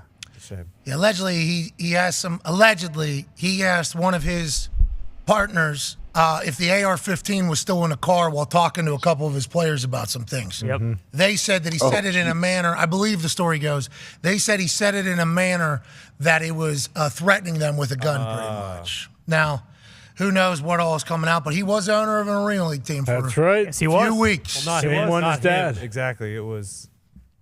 Well, I can't even remember the name. Oh, yeah, it was Saudi. Albany? Wasn't it Albany? Yeah, but what was the title of it was like a Saudi Arabian or something, like a Dubai. Oh, really? All Hadid Brown or something. No, I don't remember. When he was floating in the pool over there? Well, it could have been. That could have been how he initially. That was Dubai. Let's go. Anyways, that Arena League team, they really had it this year, too. They Yeah, they did. I think that's the biggest I know. disappointment of it I all. know. They got the Yeah, Dan it is. Snyder of Arena League. Let's go to the phones. Kind of. Let's go to the phones here. Let's go to Darren in New York. What's going on, Darren? Hey, how's it going, boys? Steve Golden? Yep, hell yeah. Nailed it. Hey, I want to know, so everyone's talking about the AFC East being a slaughterhouse division. How come nobody's talking about the AFC North? You got the Bengals. As long as Joe Burrow's on the field, they're going to do their thing. What? Steelers seem like a sneaky playoff lock. The Ravens, why is nobody talking about the star-studded Ravens? You got a healthy Lamar with all those weapons on offense. And the Browns, people seem to forget how good Deshaun Watson was and how talented he is at football, and all that cap space they have scares me. Why is nobody talking about this division? Whoa. Feels like you did all of that to leave out the Pittsburgh Steelers. That's what it feels like. Whoa. No, I said they're a sneaky playoff lock, man. They did great in the preseason. Okay, Darren, I appreciate that. Darren just wants a little bit more positivity about the AFC North and how great it is. I feel like we've chatted about it a little bit. I think everybody, yeah. But I guess the reason why it's not being chatted about is the team isn't in New York, for instance. The New York Jets just made a massive move. They're in the AFC East, which also has the last dynasty in the NFL. So a lot of people are going to talk about the New York Jets being good for the first time, seemingly in a long time. Then you talk about the NFC East. You got another New York team everybody's going to talk about. So I think the AFC North doesn't have these pretty cities being represented. You know, you got blue-collar cities, gritty cities, Rust Belt cities in there. So it's not going to draw a lot of attention from a lot of people maybe in larger cities. But we understand that the AFC North is the kitchen, and it gets hot in the kitchen. And the team that makes it out there is going to be a tough team, and they're going to have a rugged season. They're going to have to deal with some injuries probably, some weather, some adversity, and probably lose a game that they're supposed to win, and win a game they're probably supposed to lose. That's the AFC North, and that's what the football is. I couldn't have said it better myself, except for the one part you messed up was there's going to be no injuries because there's not going to be any injuries. Oh, yeah, you're right. So sorry. I made that proclamation earlier. I don't know if you heard it. Football gods put it on my heart. Zero this whole year? Yep. No injuries this season. No. What a great year. It's awesome. I can't wait for this season. Football gods put it on my heart. So I had to let it out. Toughest Super Bowl Football to win gods have ever. been hot, too, lately. Football gods have been awesome. Northwestern scored 0 points. Shout out to the Rutgers, but Scarlet the Knights. What do you want to call it? Oh, the football gods lock of the week. Boom. That was Rutgers the whole entire way. You can't be putting dinghies in butts and winning football games. You can't be doing that in the locker room. It was a car wash. And win games. So right away, I saw that. I'd actually called Gumpy. I said, hey, I don't know There what was a you like. very, very, very serious hazing scandal at Northwestern very recently. Very real. Like within the last month. Not a lot of time to turn over culture. I assume there isn't vibes that are too high around that facility. So seemingly you would think the Shiano man would take advantage of that. Yeah. Will that carry another week, you think? I'm not sure, because you don't want to not take advantage of the football gods, but you don't want to disrespect them thinking the football gods are going to have their lock of the week be the same exact thing every week. Like I'm going to bet against Northwestern every single week this year, but that won't be the football gods lock of the week every week. That'll just be you with a little bit of, why are you guys doing that to football? Exactly, yeah. Can't be elephant walking and still thinking that you're going to go out there and score. They say they're putting on purge masks. Yep, they did purge masks. They did the whole What the thing. hell is going on, AJ? That's Big Ten football, I guess. That's Who Big put Ten purge football. mask on? Northwestern. Yeah. They're doing a to naked try to, slingshot. Yes. Get rid of the demons, or is that what's going on during the car wash situation? I don't know what you're talking about. The car they said car wash. They would elder classmen vets would line up and go, and they'd make them walk through and going into the shower. Oh yeah, that was written. That's why they called it the car wash. It's written. That's reported. We didn't make this up. No. We just observe and report. Yes. No. That Northwestern culture is not a winning one. No, not right now. They will not win this year. I do not think so. I don't mind UTEP storming into Northwestern on Saturday, to be honest. Boom. Just keep with the football Don't mind gods, it at all. Gambling. Minus 1.5. The football gods have been great, though. Let's talk Shrek claps. Ooh, what's that? When upperclassmen on the team would run around a player who made a mistake in practice while clapping their hands above the head of a teammate. Can't do that. Wow. Car wash, a tradition that consisted of players lining up, standing naked, and spinning around the entrance of the showers that all freshman players are forced to rub up against the line of men to get to their showers. That one is tough to believe. The car wash one? Yeah. So I'm not saying this. Whatever happened, but man, that's a tough one. I don't know how innocent bystanders. This is all watch alleged, that by the and way. say, hey, Yeah. yeah, man, that's can't wait till I'm a vet and I get to be the guy driving the car wash. Like I don't know how that happened. Yeah, so that was kind of my big thing, too, because they were talking about this being in the middle of the locker room. So if it was in front of the showers, that would be in the middle of the locker room. So I didn't really fully understand how in 2023 or 2022, 2021, with the amount of access we have to things and the amount of cameras that are everywhere, how something like this would have been able to take place in the locker room. But then if it sounds like here we are past it, nobody really disputed it. Like, Yeah, there was no. not all of it. Like, obviously, some of this was just allegations, not real, but not all of it was openly, nope.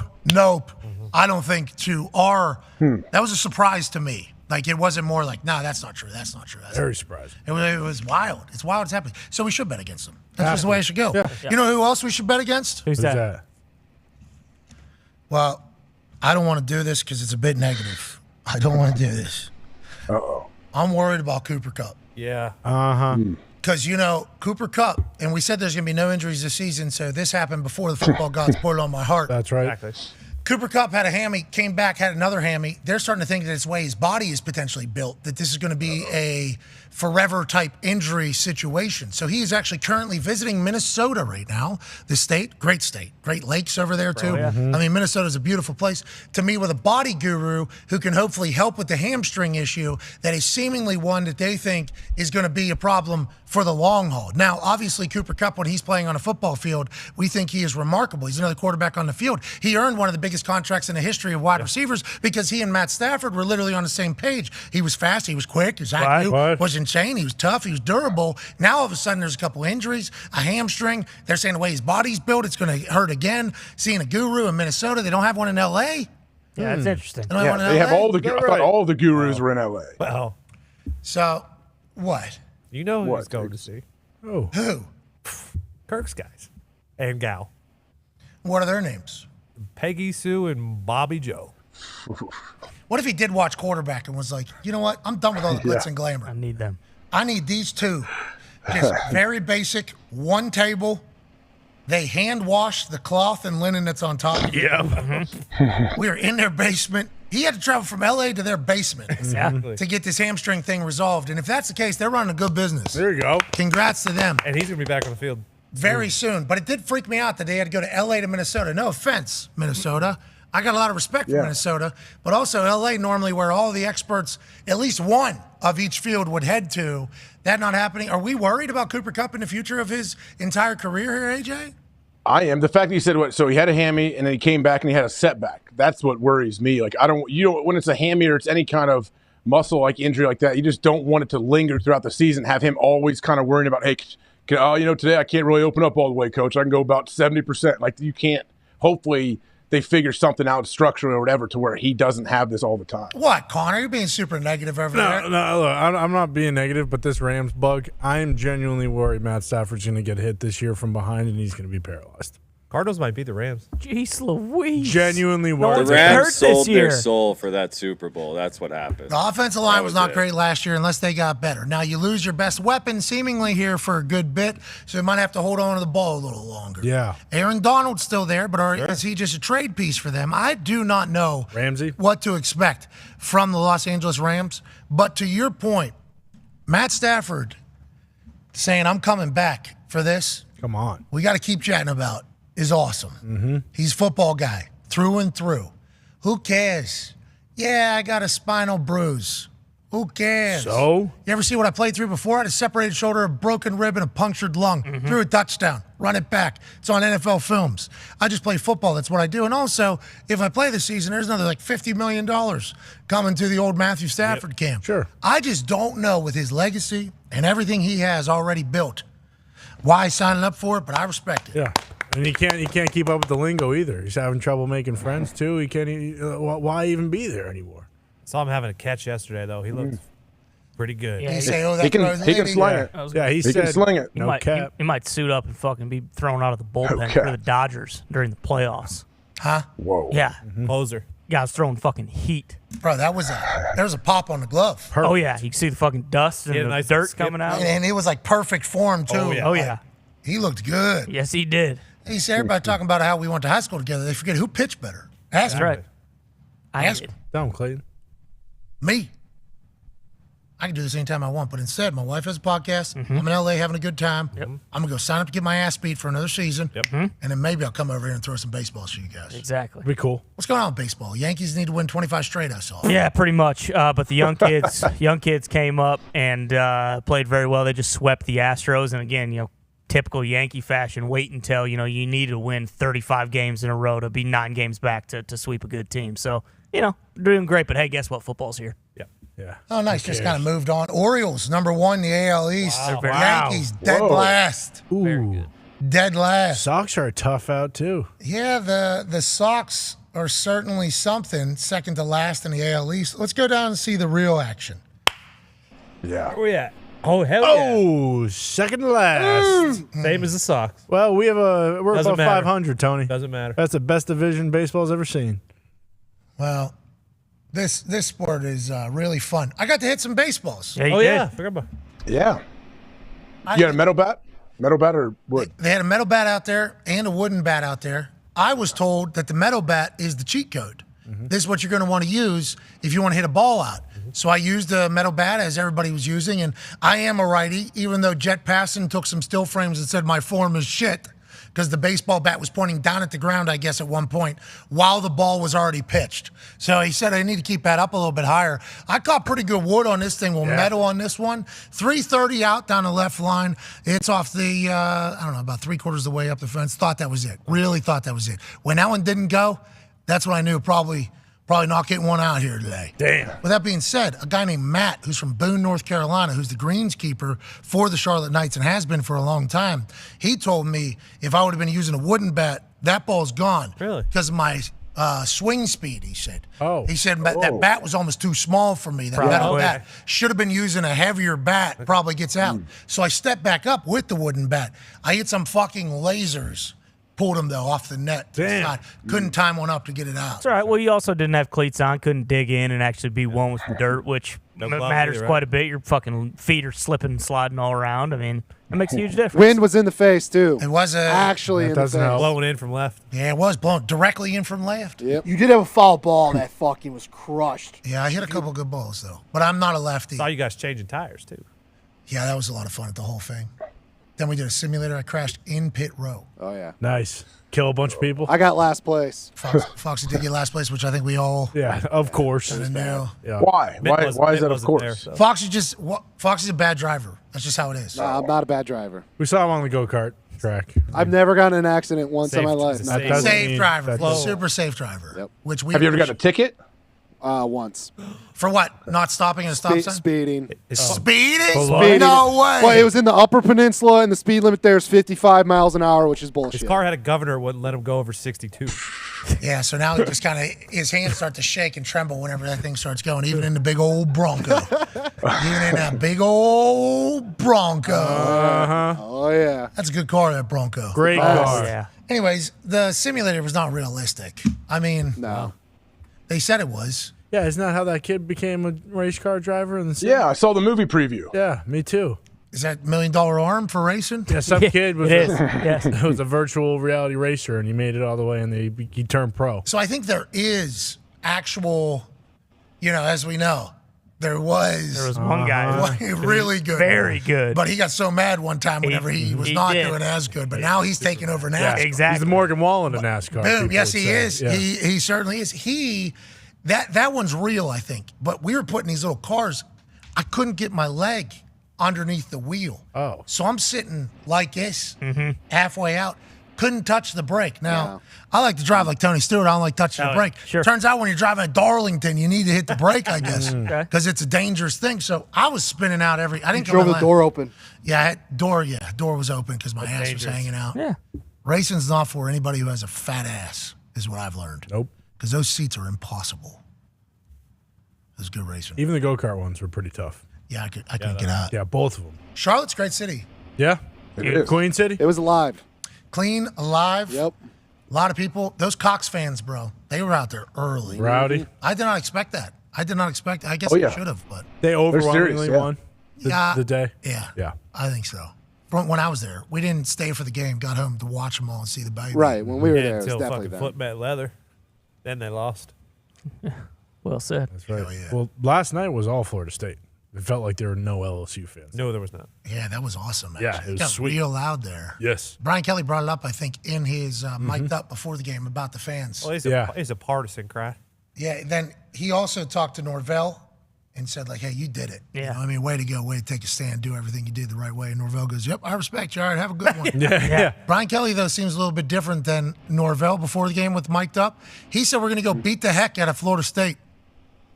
They did not. No, they didn't. Complete opposite. It's a tough second half. How about Florida Florida State looked good, man. Yeah. That's what I'm saying. How about Florida State being good? Good. Yeah. Like when I don't know, like I'm older than you guys. When I was growing up, Florida State was legit. They were the real deal. Hey, this kid fresh out of Michigan State, phenomenal. So good. Thank God. What's his name? Keon Coleman. They told a story on the air last night about he was a transfer from Michigan State, and they knew they were getting like a great player or whatever. Then they had a cookout or something at Norvell's house, and he was in jeans, and he did a windmill dunk pretty much, and everybody on the team was like, "Oh, okay, we got like a guy here." Yeah. And then all of a sudden last night they just started targeting him. Yep. Yeah. Him and Wilson being the 1-2 threat for Jordan is going to be really good. But it's hard after this first week to be like, this team's good, this team's bad. Yeah. Because we have no idea what teams are going to be good, what teams are going to be bad. Like LSU, we all thought was going to be good because how the season ended. And then last night you watch, it's like Jaden played seemingly one of the worst games I've seen him play. Yeah. Or was Florida State's defense just incredible? It's like so many question marks here early still, even after watching a little bit of ball. Yeah, and there was like 100+ yards that he should have had on drops, which was ridiculous. But that Keon Coleman kid, there's a clip now coming out. I think it was his second touchdown where they run the ball the play before, and he's jumping up in the air, going like this to the sidelines, Pointing at the corner. Yes, and then the next play they threw that deep ball in the corner touchdown. Yeah, Sick. I loved it because he's going like Yes, this. like come on, Excuse me. I will catch this. Excuse me. Are we looking? I don't think they're subbing this guy. He's standing right here, still looking at me. Yeah. This guy's still looking at me. Then they ran a little ball in a bucket. Yeah, there it is. Yeah, that was a To your touchdown. point too, like IU might go 11-1, and that's be a great win for Ohio State. Bingo. Yeah. Right, AJ? That could happen, right? That's college football right there. That's what we got to remember over there in Ohio, though. That's right. None of this matters. Like we get into November, late October. Are you going to be thinking about what happened the first 3 weeks of the season? I guess if you lost, then yes. But as long as you squeak by with a win. Yeah, if you care about the game. That's right. Come on. Do you care about the game?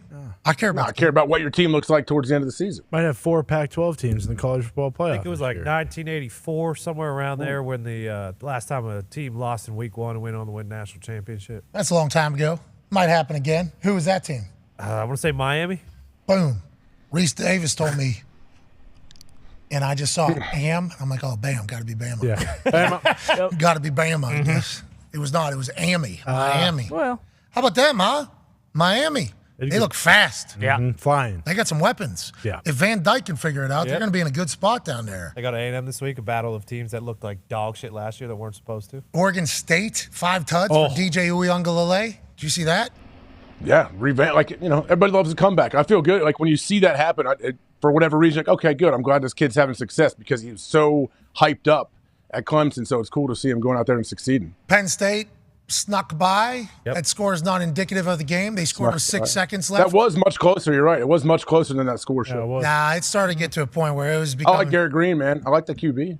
Yeah, didn't throw a ball. Just, threw 1 or 2 passes. I like his moxie. I like the cut of his jib. Triple He's got option the guy, moxie and toughness. I agree. I do like the cut of his jib, and Penn State might be Penn State again. Yeah, they're going to be good. There's a chance that Penn State's actually QB good. looks good. Yeah, and then this will look back on this and be like, okay, lost to Penn State, but Penn State is finally back in the conversation and potentially winning a Big Ten title, so maybe you can think like that. But boy, oh boy, West Virginia fans are about done with old Neil Brown. Yeah, I'd say. Because he's 7 years in, 6 years in, I forget what it is. 6, right? 6 years in. 6, I think, yeah. Should not just be like such a miracle to think that we would beat Penn State 6 years into a guy's tenure. Exactly. We're in the Big 12. Bad spot to be. Got a lot of money. We got an NIL thing that spends money, pays money. Like, you're 6 years in. It shouldn't be like people are like, well, they were able to cure COVID, right? So we should be able to beat Penn State. Like, that's not how, you know what I mean? Like, that's not how people should be looking at that game 6 years into your regime. Yeah, true. And then whenever it goes down the way it does and they don't even cover, it's like. Next week's the real test, though, right? Duquesne, buddy. We lose to Duquesne. That's the one that you got to run them. You got to run them out of the stadium. You have to. On the field, they lose to Duquesne. Take his fucking whistle. Seriously, yes. Take his visor. Shave his head. You would have. Don't. His hair is phenomenal. No. Hair needs to go. This needs to be a public humiliation. Give him a so this never swirly. happens Nah, again. listen, none of that needs to happen. But honestly, like 6 years in, this is all your people. This is all your culture. Yes. This is all your thing. And we're a Big 12 school. And we've had a lot of success before, like going against these big schools.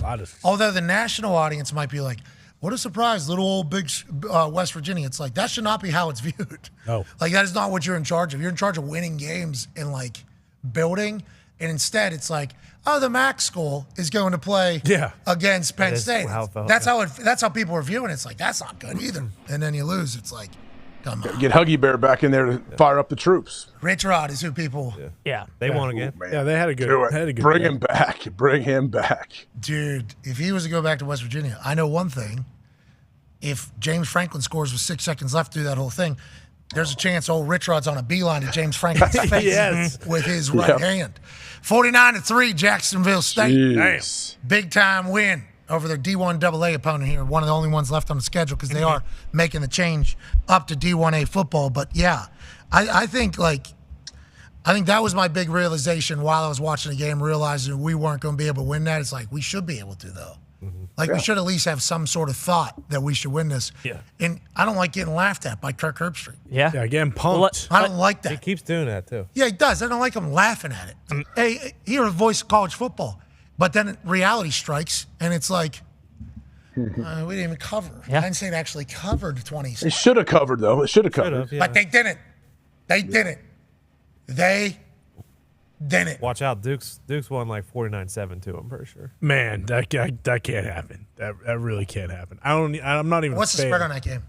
Oh, it's good. It's probably not up yet because it's 1A versus AA. Probably Coming out later four and a in the half. week, 4.5, 5.5. Don't do Who's favorite? We got to make Who's a the favorite? change. We gotta make a AJ, change. enough. Let's go to the phones. Got to make a change somehow. never know. With me, being the loudest West Virginia fan in the world now at this point, not strongest, but the loudest, I've been given some ridiculous platforms to say I'm cheering for West Virginia, which I am. I would like West Virginia to be good. We talked about that.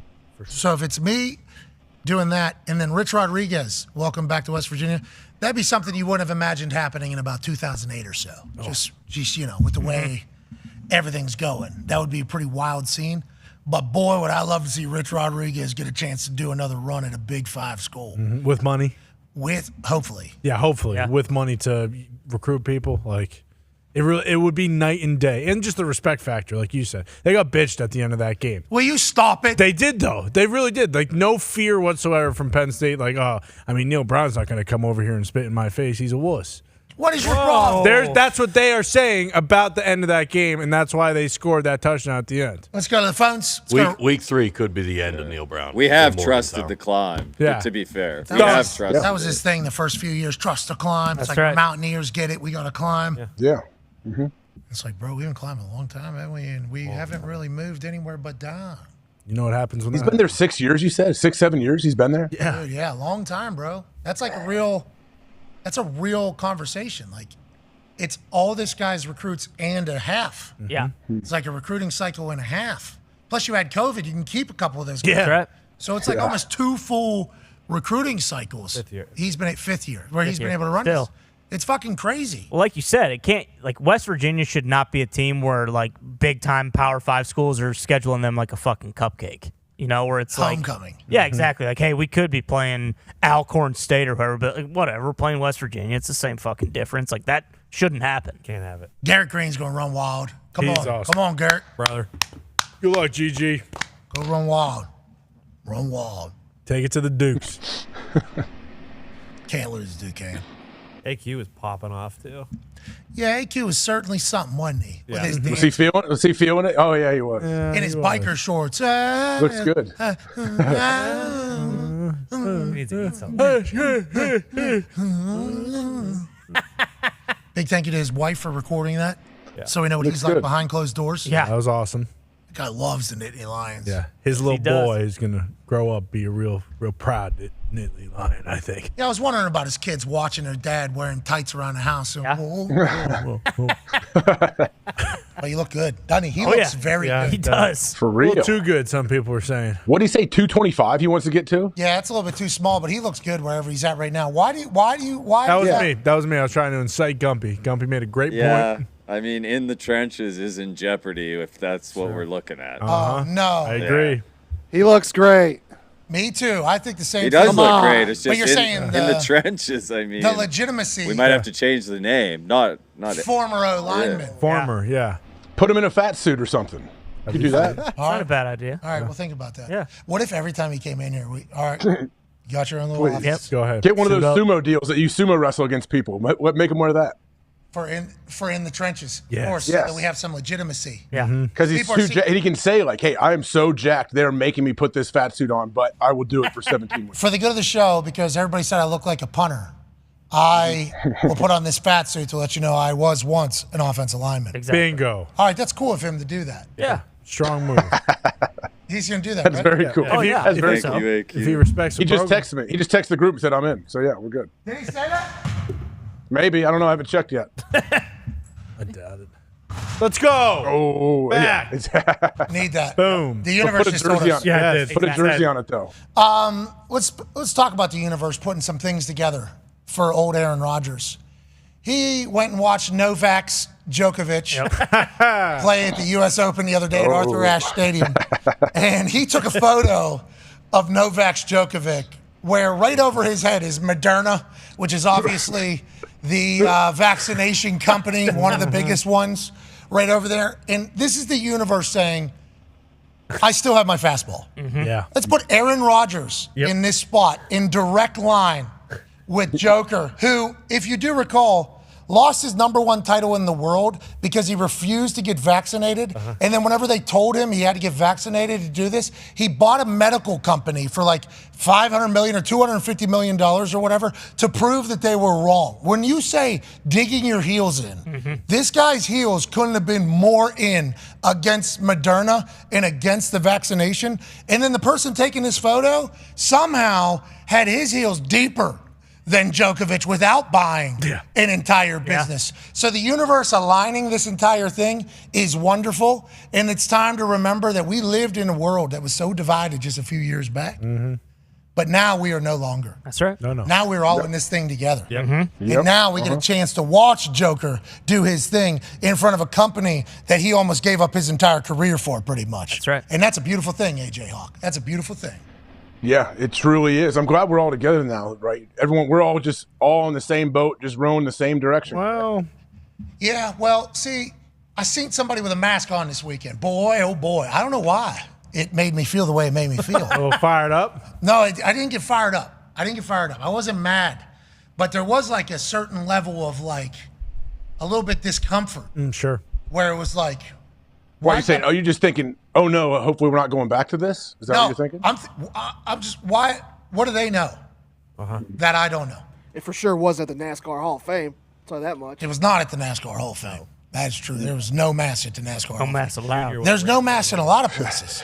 That's why this one person I saw wearing a mask, and I was just like, what website did they see that I haven't seen? Yeah, makes you nervous. What meme have they read that I haven't read that is telling them they need to do that? And then on the flip side, are they sick? So they feel obligated to be here? Oh. That's why they're wearing a mask. They're trying to protect me? Could be. But then whenever I went up to talk to the person, I said, oh, I feel like this person probably hates me. Okay. You know, because there has been that in the past as well. Sure. So I stayed away. I didn't know the person. I didn't just walk up and ask. But we're not doing that again, right? Well, I can't do it. There's one Instagram account. Remember, my nose is too big. My nose is too big. Oh, yeah. My head's too large. So anytime I put that thing on, it was rear naked choke on both of my fucking ears. Yeah, can't breathe.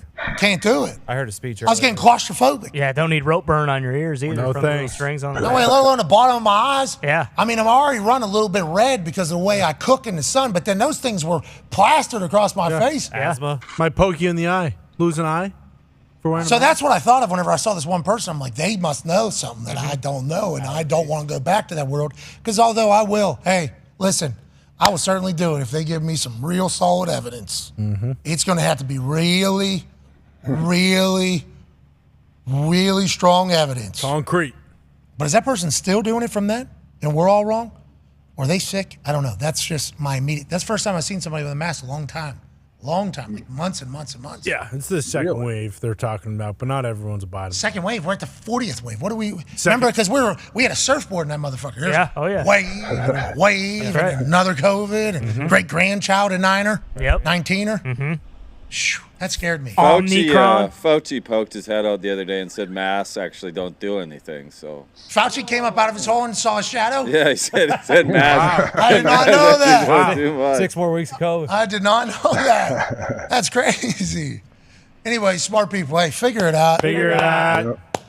And the people that are still wearing masks, like all we ask is just tell us why, so we can help maybe us. be safe as well. Yeah. You know? Because we want to live. Boom. Now we are living though, so that should potentially be an indicator True. that maybe air okay. Yeah. Maybe. Could have been an AQI thing. You never know. Could have been an AQI thing. You're right. I don't know how those fires are burning. Yeah, are those Me still neither. burning? Is that still happening too? I think so. Jeez Louise. Gumpsh. How's Yeah. it, what happened? What was there any? Canada stuff? We never saw the fires, but we certainly felt the effects. Is that normal, There's Gump? one That They to were happen? really, really bad in Kelowna right before I left. They lots of my friends lost their houses. It was brutal. So do you guys have fires often? Like California has fires often, Canada has fires often? Calgary is usually very bad, very dry. Calgary Flames. That makes more sense now. Oh. NHL team. Is that why? Yeah, Edmonton Oilers. Yeah, That makes sense. yeah. Oh. It all came together right Okay. there. That makes a lot of sense. And we saw that one video of the fires. Obviously, we don't like They- fires, but AJ's dot. They were the Atlanta Flames before they went there. Oh, Okay. Hot in Atlanta, though. the Atlanta Thrashers, I thought. Hot in. That was the Thrashers, Nick. So the fires are still happening. Separate franchise.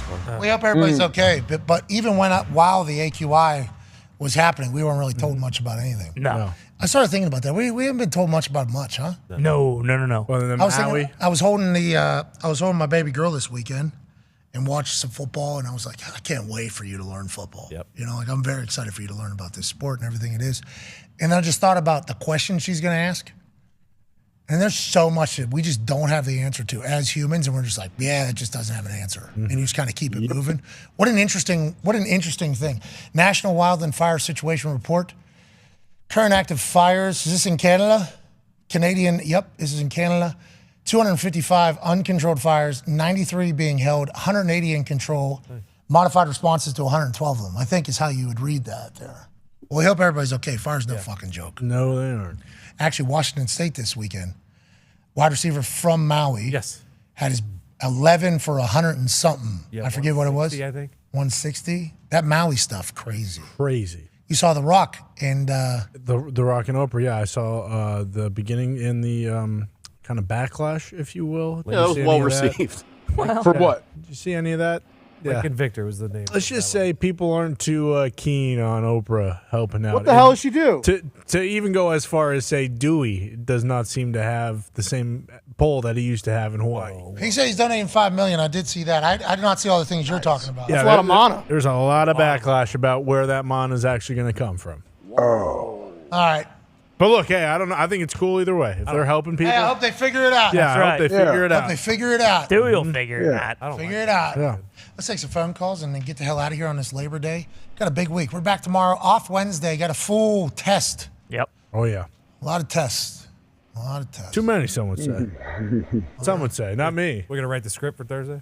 Bingo. Nice. Yep. NFL already did. Boys, I wrote the A block right into the B block Nice. 2 months ago. Can't wait. Let's go. 2 months ago, I wrote that thing. George R. Couple R. dry Martin. runs, rehearsal, dress rehearsal. It's actually been fascinating trying to book it because it's like, who do we want on Thursday? Well, it depends what happens Wednesday, is how I'm thinking. Yeah, actually. As opposed to like, this is the first show type thing. So I'm trying to balance that whole thing. We'll get it figured out. At least we'll have the magician, Mike Griffiths. Malone. It's Michael Malone. It's Okay. Griffin. Opening segment Griffin. on ESPN. Drawing him out. Griffin. You should be, you know what? That's the reason why they wanted that 10-year ban right there. Exactly. For disrespect. Where does he to work? American Escape Where's Hero. where does the escape hero? Does he work in Vegas? Does he have the rest Ohio. He's from Ohio. Yeah. He's the David But where Blaine does he of work? Ohio. I'm saying. He works- I would assume he works Ohio. No. He eats needles in Ohio. He Yeah. should be the In next between president. the third and fourth dimension. Also, I've heard that he's done the Buckeye Cruise 7 times. I don't doubt it. Describe. I would have known that. I would have recognized him. Shout out Urban. Saying he works in between the third and fourth dimension is such a good descriptor of old Michael Malone. It is. Yeah. Griffin, but yeah. Is it Griffin, Griffith, or Malone? It's It's Griffin. Malone. Mike Malone is the Denver Nuggets Yeah, basketball I know. We coach. know that. Yeah. He was on the show. Yeah, that's why you We guys call love him Malone. him. It's Michael Griffin. Guys can be Jesus. named the same name. No, That's it- how I remembered it. Oh shit, he has the same name as the Denver Nuggets head coach. That must suck for the Denver Nuggets head coach because he's Nope. the second most popular Michael Malone. Zeke can pull it up. He's just choosing not to. He just looked. I saw him just. Yeah. Yeah, all right, do it then, Zeke. He mouthed Michael Malone. Do we know for sure his first name is Michael?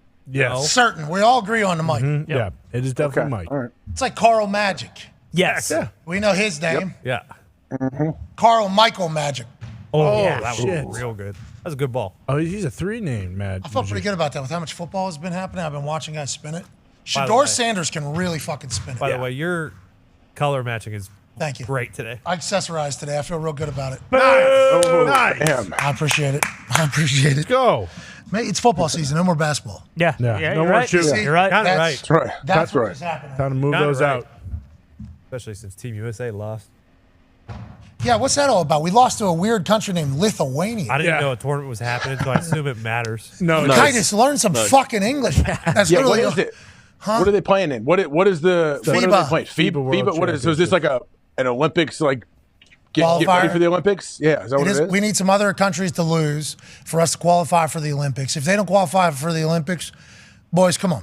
Come on. You know, this is what everybody's been talking about how They have to Olympics- qualify. No. There's no way they don't qualify. No, they don't. There's a chance What is they this, soccer? What are we doing? This is needed every once in a while. It's the Olympics. This is why Noah allows said that this is Exactly. a world championship. Exactly. And not what everything else is going on. They do this one every year. So, I mean, they're still really? not eliminated. Yeah, they're not eliminated or anything. Oh, They'll they'll What's our still- team stink? What do we? No, this happened last year, remember? When KD and all of them lost and everyone was like, oh, my God, the United States men's team isn't going to win. And then they went on and they won the gold medal. Same exact thing's going to happen. Not worried at all. Did you see LaMelo Ball's tweet about the Lithuanian team?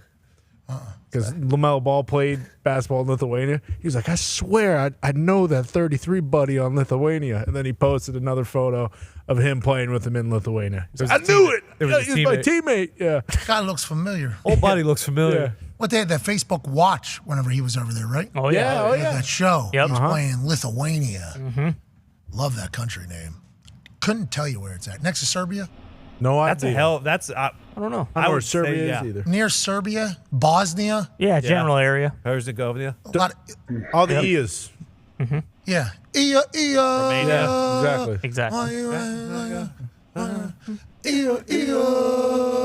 You know that song, AJ?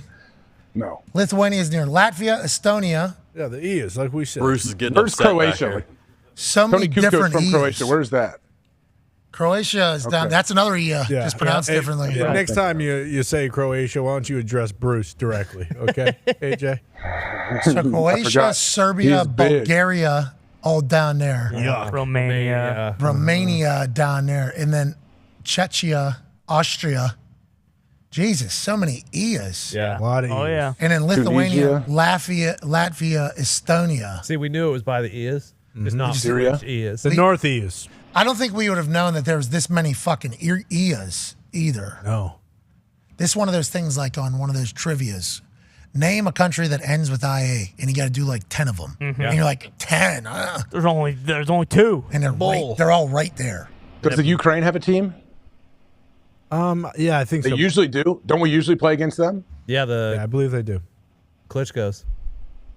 They were on the war team. They're still fighting, right? They still have arms. Is that still happening? Oh boy, yeah, and the news is not good. Tell you what. Oh, really? Oh, Yeah, geez, Ukraine. I'm sure you got all the answers. I do. Let's just say. Oh, boy. Prayers Did you hear him light up right there? Yeah. Oh, boy. True. Prayers for Ukraine right now because it is not going well. I seen that Russia shot down the Benedict Arnold in Putin's Oh, eyes. boy. Shot down Well. that plane. Yep. Oh yeah, I saw that. Yeah. That thing They was claim they didn't, though, right?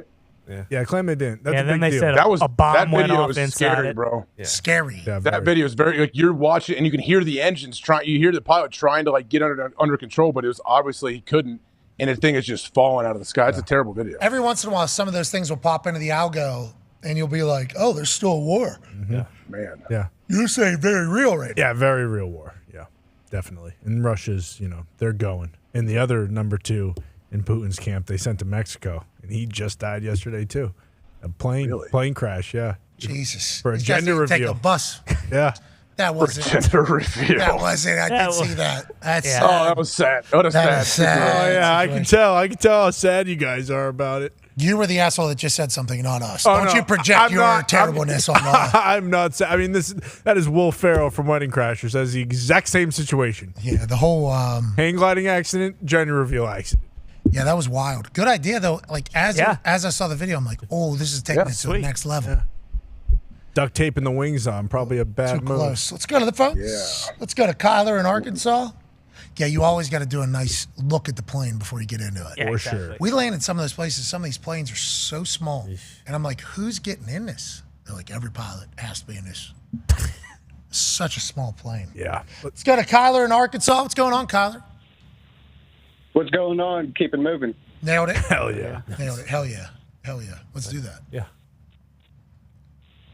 So why is nobody in the SEC talking about these Razorbacks? How are we I this mean, year? I love Coach. How are we this year? We've got a new, I say new, but a returning offensive coordinator who was here when Alex Collins, rest in peace, was leading the SEC in rushing. We've got a way better defense. The secondary's looking so much better. Still got KJ and Rocket Sanders in the backfield, utilizing these wide receivers that we've not used in the past few years. We're looking pretty good this year. Woo Pig Suey, Kyler. We need to talk about him. Yeah, for sure. Their coach loves cold beer. Sam Pittman. What? He was asked about his dream day or something like that. I forget what he said. He woke up and said something about pancakes or something like that, having a good breakfast with his wife, and then somehow he ended it with cold beer and then going to bed early was like his dream day. Seems like he's the perfect coach for Arkansas. I hope they get going. KJ's a dog. KJ is a dog. He was so good. It's like remembering who is still in college it's tough. is a big part of this first couple weeks of college football. Because as we're doing game day, like Des would say something and I'd be like, oh yeah, I remember that from last year. Like so many different storylines pop up because there's so many teams. Yeah. So many teams. 130. Well, and you can be in college for 9 years now with the whole COVID year. Yeah, Clemson's running back. I forgot he was still in Shipley. Yeah. I just figured he was gone because it feels like he's been there forever. Not just running back, he's also a returner. Yeah. And everything else he's got going on. Last phone call of the day. Let's go to Tanner in Chicago. Tanner, what's going on, pal? Pat, boys, happy Labor Day. Hey, happy Labor Day to you as well. What's going on? You know, I just wanted to talk about, last time I called, I asked about the Chicago Bears. This time I want to talk about this Baltimore Ravens. We got OBJ, we got Zay Flowers. Looking pretty nice out there. We got Mark Andrews, and we got our boy Lamar Jackson. I want to know, does Lamar Jackson have a chance of getting an MVP shot? Whoa, Tanner, good question. That's a teaser. We'll be back tomorrow with the answer to that. Oh, yeah, let's get to a break here. Let's enjoy Labor Day. You know, let's get back tomorrow and let's really start locking in on not using the fuck word. Yes. Yeah, agree. tomorrow. Yeah. You know what I mean? Tomorrow. Yeah. 12-2. Can't do it. 12-2, can't do it. How's that going to go? It's going to go good. I think so. It'll be fine. We're professionals. I before. think so. I did an interview or whatever. First 6 questions were about us not saying fuck. Interview. Pretty good interview. Business interview. Asking about fuck. We'll see. All the time. I'm like, I think it's going to be okay. And if it doesn't, we got a thing, I think. Yeah. We watched you do a 3-hour show on Saturday. No, not you didn't drop one. Yeah. I didn't even think about it, actually. A lot of WWE programming where you couldn't say fuck. Yeah. But as a whole, you know, once we start going. Yeah. So it sounds like this person didn't trust us. Which, to be fair, you can understand why. Well, and when the vibes get going. Yeah. When the Football. conversation starts diving in there. Rolling. How are you going to be able to refrain from saying that fucking team can go? Yeah. I'm not 100% sure how, but we're going to try. We're going to try Amen. our best. And if not, we'll figure it out, won't we? Yeah. There's always a workaround. Yeah. We always do. There's always a workaround. There's a figure it out. You know, do a swear jar for something. Yeah. Sure. Donate something. Right. Well, keep it moving. Right. And enjoy this. Big shout out to TJ Lang and Deion Sanders for stopping by. Awesome. Tomorrow's show's big one, Huge. I think. Big. Definitely. Big. Real big. Thursday, bro. It's right around the corner. Right Can't wait. there. I'm so excited. Jacked up. Oh, yeah. Shannon Sharp and Stephen A. debuted this morning. Did you or this? Mid-morning. Did you see that? I got to see a little bit of him calling him Skip, of course. Yeah, that was awesome. Only for Because he an hour. starts going, he just can't. Well, come on, Skip. Skip. He's fucking so jacked. He is. Dude. So how old is he? He's 50 something, right? 50.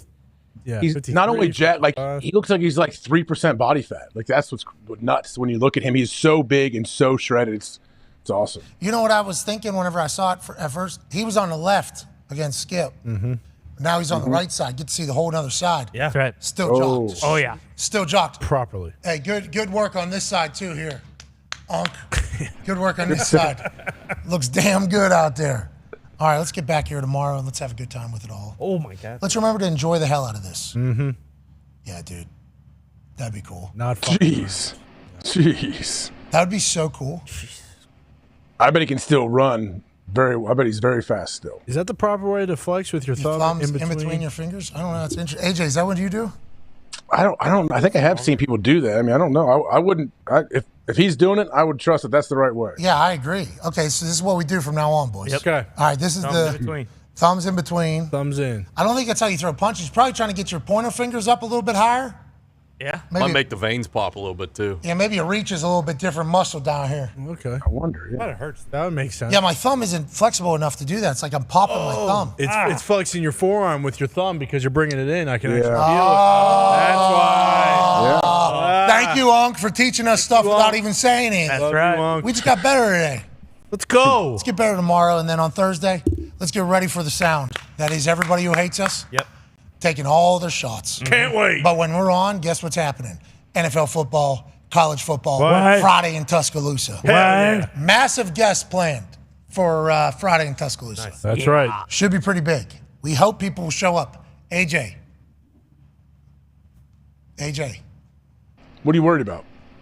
Bro, just the game day set alone, people will be. Is game day announced that they're going to be there? Yep. We announced it on Saturday. Yeah, I think you're going to be good. It's a college campus. It's Friday. Not just me, Light pal. on It's you Friday. too. Listen, if I'm up there alone, you're up there alone too. Yeah, of course. Yeah, we're all together. I get it, but I'm just saying. I think it's going to be all right. I think it's going to be great. Pumped. Boy, there's been. I've never been to Tuscaloosa either, so I'm pumped to see the whole place. Yes. There's been me too. There's been shows though that you turn on that are live. Yeah. And you go, no juice. You know? Mm-hmm. We got to bring our own juice. No, I'm just talking in juice of in the world. You know? Yeah. No juice in the world. So now we're signing up to do that in a place that is not like our, you know what I mean? Yeah. So just as a human who's naturally going to be like, well, these people fucking hate us. That's how I think about everything. Mm-hmm. This is an aggressive decision by us to be our first one that we choose to do, especially live. But I think our people will show up. I think our people will show up. I think we got people down there. Look at last year. I mean, last year you were there, and that was without even playing the audio for everyone else to hear, correct? Yeah, there were some people there. There was a good amount of people there. Good people came. People came. Never really promoted it. Yeah, you're right. You know, Should have faith. Faith in the people. Let's not just lose our faith. Well, they don't have faith in us, so it's hard not We got to to believe. If reciprocate. I learned one thing from Deion, we got to believe. Do you believe in you? Yeah. Yes, sir. I think I can. Hey, I enjoyed that is what he's teaching. Like, hey, you got to have a belief in yourself before anything else. Like, that's a massive piece of it all. Instilling confidence in people, if that's what he's doing, and finding guys that are confident, that's a heck of a head start. Yeah. Let alone if you got guys that can run 144 plays and do all that. They're in a good spot over there. Did you listen to that convo, AJ? What are your thoughts? Yeah, I got to hear pretty much all. Yeah, I mean, I've been a Deion fan. I had a hamster named Deion when I was a kid. Like I said, I was a big Florida State fan, and him in the NFL. Yeah, even if, like, for some reason, if they would have came down to the wire and they would have lost by 3, people would have still been pumped for them. Like, oh, look at these guys are legit. But the fact that they were able to finish it off and win like that and never really have a hiccup, like, either way, whatever you feel about anything going on, it was an awesome game to watch. Like, the back and forth was great. It really was. I like that they answered. There was a lot of times where they could have not. And Where you felt like, okay, yeah, like, all right, here, well, it caught up with them, or, oh, here we go, TCU's gonna start to roll, and no, they had answers all day long. It's like if people think, oh, they're front runners. Oh, it's good whenever it's going good. Like that type of stuff that naturally comes alongside the that ain't real. That thing isn't real. Yeah, sure. So there was a lot of moments for them to potentially fold. Yeah. And they did not at all. It was the complete opposite. No. They would show up and score quicker on the other side. And I like Deion saying, if we got Shador with the ball at the end of the game, I like our chances. I've been seeing him, obviously, since he's like, he has a lot of confidence in his kid, and it doesn't seem like his kid has become like a prick, like seems like his teammates understand and love him too. Yep. For him to show up and ball, good for him, bro. Unreal. Good for him. Good for them all. Yeah. And TCU's, like, they're good too. We'll see. Colorado's. Yeah, maybe. Yeah, true. Big turnover. Yeah. Big turnover at TCU. Yeah. Their whole offense, right? They had 3 returners on offense, I think they said. Yeah. Including quarterback, running back, and star wide receiver. That's a big part. Yeah, huge. It's a big part of your offense. For sure. I said one team lost their defense too, and their fans got all pissed off at me. It's like Illinois. Yep. They lost their D coordinator and 5 starters. That's a lot. It's a big deal. They gave up 28 to Toledo. They only gave up 28 one time last year, so we'll see. I was getting attacked by the Illinois people. It's some blogger who was like, this guy doesn't follow the ball, said we lost our defense, blah, blah, blah. It's like, you did. The guy's a head coach at Purdue now. Yeah. That's your defensive coordinator. And then 5 starters, you lost that as well. You got to rebuild from scratch. Not saying that everybody is gone, but you did. You lost. It's a whole new defense now. That's the way it goes. That Illinois team, though, ran the ball and played great defense. They snuck out of there with a win because their kicker's a dog, which I appreciate. But I don't think we're going to see the same Illinois team for a few weeks as we saw last year whenever you got a lot of people to fill in. If you lose your defense coordinator and the number 5 overall pick? Yep. That's a decent amount to replace. Big deal. No, these bloggers, though, they got it all figured out. I don't know ball, AJ. I don't know ball because I was a punter. I mean, are there technically bloggers anymore? Yeah, there are. There's some good ones, too, I will say. There's some solid. College football has a great blogging universe, I think. A lot of talent, a lot of passion in there. But, boy, a lot of them, I think, want my seat, so they... Well, I mean, they're very... You understand, like, college football fans especially are very emotional about their team, so they're going to be very irrational as well, and that's what makes it great. Bingo, which I appreciate and respect. But I don't mind having 2 to 3 of the biggest calls, that not know ball to start the season. Now, we got to keep going, though. That's right. We got to keep diving in. Oh, yeah. The amount of football I'm going to watch going forward, just like last year. I didn't start game day until like week 3 last year. So it was not in my life schedule until week 3 or whatever. And we got in there and I was playing catch up pretty much. Now, had a full off season. Oh, yeah. Have full training camp going on. Prepared. Full regular season. I was having a lot of fun up there. It was a lot easier, to pull from stuff whenever you're in there. But we got a long season ahead of us, boys. Can't wait. February what? 18th? 14th? 13th? When's the Super Bowl? Yeah, I think it's the 13th. 13th. Is it Vegas this year or what? Yeah, Vegas. Sweet. September 7th, February It's national 14th. anthem. What's that? I heard Chris Angel's doing the national anthem. You better. I think Carrot Top's doing it. Maybe halftime show. Maybe it's a duet. February 11th. 11th. The duet. There it is. February 11th. Chris Angel and Carrot Top doing a duet. Ooh, can you imagine? It pops up. The first thing you see on the screen Super Bowl Sunday is those two at the mic. Oh, like when The Rock cut a promo? Have Yes, those two that do was it? awesome. And That then was Penn so and awesome. Teller will pop in. Yep. And one of them will talk, the other one will go, Yep. They don't want their ratings to start here, though, and go down. Sure. What's he gonna do? Save that. What's Teller gonna do? That's unbelievable. It is. Great bit. What a career! What a career that guy has made. He speaks. Yep. And then that guy talks. That's amazing. I watch their shit still to this day. Fool Me, I believe is the name of the show. Yeah, CW, right? Yeah. CW got Inside the NFL. I don't know if you've seen it. I did. I didn't see the show, but I saw that news. Airs on Tuesday nights, I do believe. Here we go. That should be a good addition to football world again after being lost in the Paramount Plus desert. Yep. I wonder how many people watch that show. Millions. Don't know. For 17 weeks combined, yeah, probably. You think? Oh, probably not, but I mean, if that's more realistic than. Honestly. Find it. You mean You the gotta Showtime find one? I have no idea. I don't know anybody that watched it last year. No. I saw the clips, a couple of the clips, but it seemed like they didn't let a lot of the clips out. I thought Showtime was. I honestly forgot that Showtime was still a thing. They got Your Honor. and the Matt Barnes and Stack. Yeah, Yeah, up in smoke. They're good in basketball. Yeah. They got Showtime's good in basketball. KG certified. Right. Good in basketball. But yeah, I didn't. Inside the NFL was almost gone forever from our Rolodex of life. So we went from Showtime to the CW. That show. Showtime to Paramount Plus. to the CW. Gotcha. Okay, that's right. That's right. Disappeared from our vernacular, Yeah, It's gone that's the forever. thing. Will it be back on CW? I think so, right? People will watch NFL if it's available.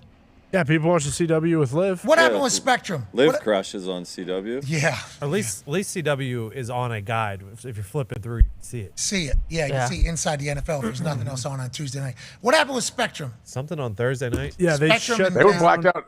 They had multiple games blacked out on my Spectrum. I have. And I think the message said something talking shit about Disney. Yeah, it's the same thing. This happens all the time, but typically it's before before the NFL season starts. Like that message will pop up like, hey, there's a contract dispute right now. Like call your local office or whatever to make sure that we don't drop CBS so you can watch football. Like it used to happen with Iowa football all the time in Iowa, but they would always get it worked out before the start of the season. But yeah, apparently they didn't get it worked out before Saturday or Thursday or whenever it was, and people couldn't watch college football on ESPN if they had Spectrum all weekend. And I obviously got a bunch of people saying that obviously it's your fault. Yeah, of course. Because Disney has been, it's like, let's assume that maybe, because I think they said the Walt Disney Company, the owner of this channel, has removed their programming from Spectrum, which creates hardship for our customers. We apologize for the inconvenience and are continuing to negotiate in good faith in order to reach a fair agreement. Like, I don't want to speak too much for Disney here, but what they say a fair agreement is, and what Disney says is a fair agreement is all in the eye of the beholder, right? So I think it's very nice that Spectrum, who drops this right before college football happens, says they're being terrible. And then all of a sudden I start getting messages about how big of scumbags. It's like, let's assume that maybe there's some ridiculous asks maybe on maybe on both sides. No way. What is Spectrum? I don't know what Spectrum is. Just a cable provider. Time Warner. It's Time Warner. Yeah. Oh, really? So it's like it's a competition with Xfinity and DirecTV? Not Hulu or YouTube TV. No. Wow. Yeah, it's actual like cable box. That's a big They're deal. just trying to stay. They're trying to stay around, I would imagine, because they know cable boxes, all of that is a thing of the past. Yeah, I wonder who values what. Like, I would like to know who sent the first shot about versus the other side. Good luck. I hope it happens, though. That's bullshit. We don't like that. Real I don't bummer. like it. Sorry, Spectrum. And I didn't know what Spectrum was. I had no idea. I don't think I've ever lived in a place where Spectrum was something. I don't think. No, we were more of a Comcast. Yeah, Xfinity Verizon, World, yeah. that type of thing. So, good luck. I did not know that was the case. And hopefully they'll get a deal. They'll need to. Got a lot of good shit coming out. Yeah, well, that's the day. Oh, that being said, our show will be on YouTube. This YouTube. Mhm. Exactly. So, doesn't matter. And YouTube TV has Sunday Ticket, so if you don't have YouTube TV, then what are you doing? and we have no relationship with YouTube. None. This is just us saying, Yeah. Sunday Ticket $4, multi-view. Yeah. Just don't be an idiot here. Yep. They're gonna Do what makes sense, with everything else. Yeah. which is good. Very good. Mm-hmm. I experienced it the first time the other night, Friday night. Sweet. They had the multi-view for me. They told me which 3 games could be on. Interesting. That was very interesting. It's so awesome. That's the only thing they have to fix. Is they have to let the person choose those. You can. I think you're going to be able to for NFL. Have to. Yeah. And they gave me so many options on Saturday, I didn't matter. think it mattered. So on Saturday, they have all the options out that you could potentially. Pretty much all of them. Yeah, it was perfect. I wonder if Really? I wonder if the coding for manually selecting the 4 is just like something they haven't figured out. I would imagine because that's part of Sunday Ticket. Like when on the old things when they had like this, like you could manually select the 4 games. It wasn't just like, oh, here, this is what you're going to get. And you're Yeah, gonna like it was a nightmare to get into. Right. It was a nightmare to set up. But you could pick what you wanted. Yeah, YouTube TV, I think with the 4 box seems a little better. I watched some of that Saturday. I saw some of that Saturday. I liked it. I enjoyed it. And you can pick which volume you go on, all that, which game you listen to. Easy to get into. Yep. It's right there. Boom. Showed up for me. Boom, bang, pow. Welcome to the future. Old white. We're not gonna. That's the key. How do you get it in front of people? That's the key. Like, how do you pop it up in front of them where they don't have to search? You know what the key is? Convenience. Yep. How easy is this shit to do? Yeah. Why Amazon took over the world because, boom, order. Here we go. I don't have to keep entering my information, all of that. Another Simple. thing just to think about, and I think about this every once in a while whenever, like, small little decisions that are just, in the grand scheme, brilliant. McDonald's, do you remember how fast their card thing was? Oh yeah. They were just banking that you had the money. Yep. And if you didn't, they would take the $15 hit in order to just do the time. They were the first place that your card would go through, approved, here we go, let's move on, let's get out of here. There's no way it was able to read as fast or faster than everybody else. They just made the decision. Let's assume that everybody has enough money on their card that they'll be able to afford $6 or $7 worth of shit, and let's not even fuck with it. Just slide it, get it, we'll charge it, move on. That was something I thought was brilliant. I'm like, as soon as you hand your card over, approved, get out of there. Yeah. Other places it's like calling, waiting. There's a little anxiety for some people. Is this not going to go through? Let alone if it doesn't go through, we got to do this whole thing over again. Like, that's such a small decision. It's like so convenient and easy. It just changes things. Amazon, obviously, DoorDash, anything that's convenient. And these new tech streaming platforms, like, you make it easy, people will do it. If there is just one excuse for somebody to have, though, there's a chance they're going to say, nah, can't fucking do it. Like, Apple is like, you got to go into Apple. Do you want to watch soccer? Yeah, I want to watch soccer. Which game do you want to watch? I want to watch the Messi game. Do you want to watch it in English? Yes, I want to watch. Are you sure? Yes, I'm fucking sure. It's like, yo, you know what I'm here for. Just do it. Just fucking put Messi on English. And if somebody needs to move that to Spanish, have it whenever they log in, save it on the Spanish setting, and then they're off and running. I think that is something. Amazon, same thing. Yeah. With that Thursday Night Football. Yep. Like, there's too many options for I just want to watch the fucking game. Just give me the game. Just let me get in here first. Right. And then for everything else, let me get the option. At least them now, you can have the game up on your phone and still do other stuff on your phone. Agreed. That's a big part of it. Yeah. Love that. That's a huge thing. Shout out to technology, too, building all this. You know, there's coders and shit that have to do all this. We appreciate you guys pushing us forward. Hell yeah. Need those people. Oh, that being said, you don't figure it out quickly, it's going to be a tough transition for everybody into the streaming age. Yeah. Paramount Plus inside the NFL. I'm guessing over under 1,000 people each week. That's what I'm guessing. I'm going to put CW pretty close, too. They're not putting their numbers up there, though, are they? No, because Paramount Plus is the only ones that know. Why would you put them up either? Bingo. Yeah. I do not know that number. That is just a... Yeah, I mean, And it doesn't even, you're not even saying anything about the show. It's just, it's hard to find. Good show. Like, how do you, that's I the assume problem. it's a good show. Like Julian Edelman was on there. I enjoyed Julian Edelman. Yep. Absolutely. I would watch Julian Edelman do anything. But nobody was going Tuesday night to Paramount Plus to go watch this thing. Nope. And then when they weren't clipping it, it's like impossible. Yeah. And our show's not good enough. That's why, like, hey, it needs to be easily findable for everybody. Right. Keep it simple, Stu. Don't you think that's going to cannibalize? No. Nope. Just make it as easy as possible, please. Because I would like Tim McAfee to be able to figure out how to fucking watch her. Sure. Yeah. Yep. A lot of people doing that. I just want to watch my asshole kid. What? All right, let's get to a break. We're back tomorrow. That was a good show today. Good Monday. Yeah. Not a lot of storylines in the NFL world. A lot in college. We hit a lot of them. Calm before the storm. Which one did we not talk about in the college world? When I saw the scores pop up, Penix was awesome. He was 5 tuds, I think. Dominated. You brought up DJ. Colorado, LSU, Carolina. Right, yeah. Pac-12 is 13-0 right now. Yeah, unreal. Clemson tonight. Pretty good. Pretty good. And then later Who's Clemson have? Duke. 13 point spread. Mike Elko's boys. Ooh. Gabe Somebody picked Duke. Really?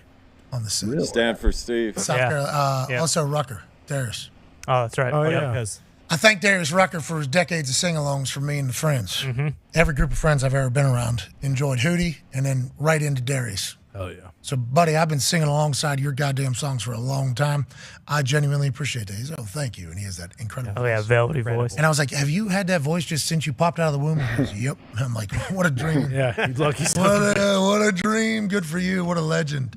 I appreciated him. I thought that was a good celebrity picker. Yeah, absolutely. He had good information. He had notes and He everything. loves sport. He loves football. Yes, he does. It was obvious. You know what I mean? Just like he loves football. I know like all your guest pickers when they love football, like Faldo, he loves football, follows it very closely. Jack Harlow, when they follow football, it makes it much better. What an asswipe. I'm a big golf fan. Sorry, guys. I know you guys are not. I am. So I was excited to have Faldo on him in Montana last year. All right. I was excited as well. The Montanans, though. Not so much. They did not love it. TBD. I thought he had good insight. Was that a silver ball he pulled out of his pocket? Yeah, I put it right there on the. That was Oh, sweet. some dude from Montana killed somebody this weekend. too. Oh. Holy shit. This It was dude a toss got right, or maybe what was the screen right? Yeah, he screen. came up playing safety. fucking knocked this dude out. It was a I think it was great Montana hit. State. That's what Montanimals do, It was bro. the red ones. right. Whichever Yeah. one's red and silver. That's Montana. Yeah. Okay. Okay, Yeah, that was right. Sorry. Montana. The Grizz. Yeah. That's a Grizz. It was a great hit. That's a McMahon. Yeah. That's the McMahon. Oh, yeah, that's right. He's from so many places, I forget. I was fucking born on Utah State's campus. So I got little ties to them. No big deal. But also, like, Montana's where my dad rode horses. Yeah. Nevada. Oh, yeah, here it is. Boom! Is that Butler? Yeah, it's against Butler. That is against Butler. Great stuff. Butler of Indiana traveled out to Montana for this to happen to him. Ooh. Boom! All right, buddy. He got ejected? I don't know. I don't know, to be honest. Yeah, because that kid, I mean, did you see how low that dude? I guess rules are rules. The hit on Daniels last night was awesome. Yeah, jumping in the middle of the crowd there. Bold move. That was sweet, AJ. I love that. Anytime you got a guy willing. Planted him, catch him and plant him like that. It's amazing. And then how about the ref talking to him afterwards? Because I assume whenever he was on top of him, he was telling him what just happened. And the ref was like, listen, we all saw it. Okay? Just let it go. We know. We're back tomorrow. Massive week. We can't thank you all enough. You're the greatest humans on earth. Be a friend. Tell a friend something nice. It might change your life. Goodbye.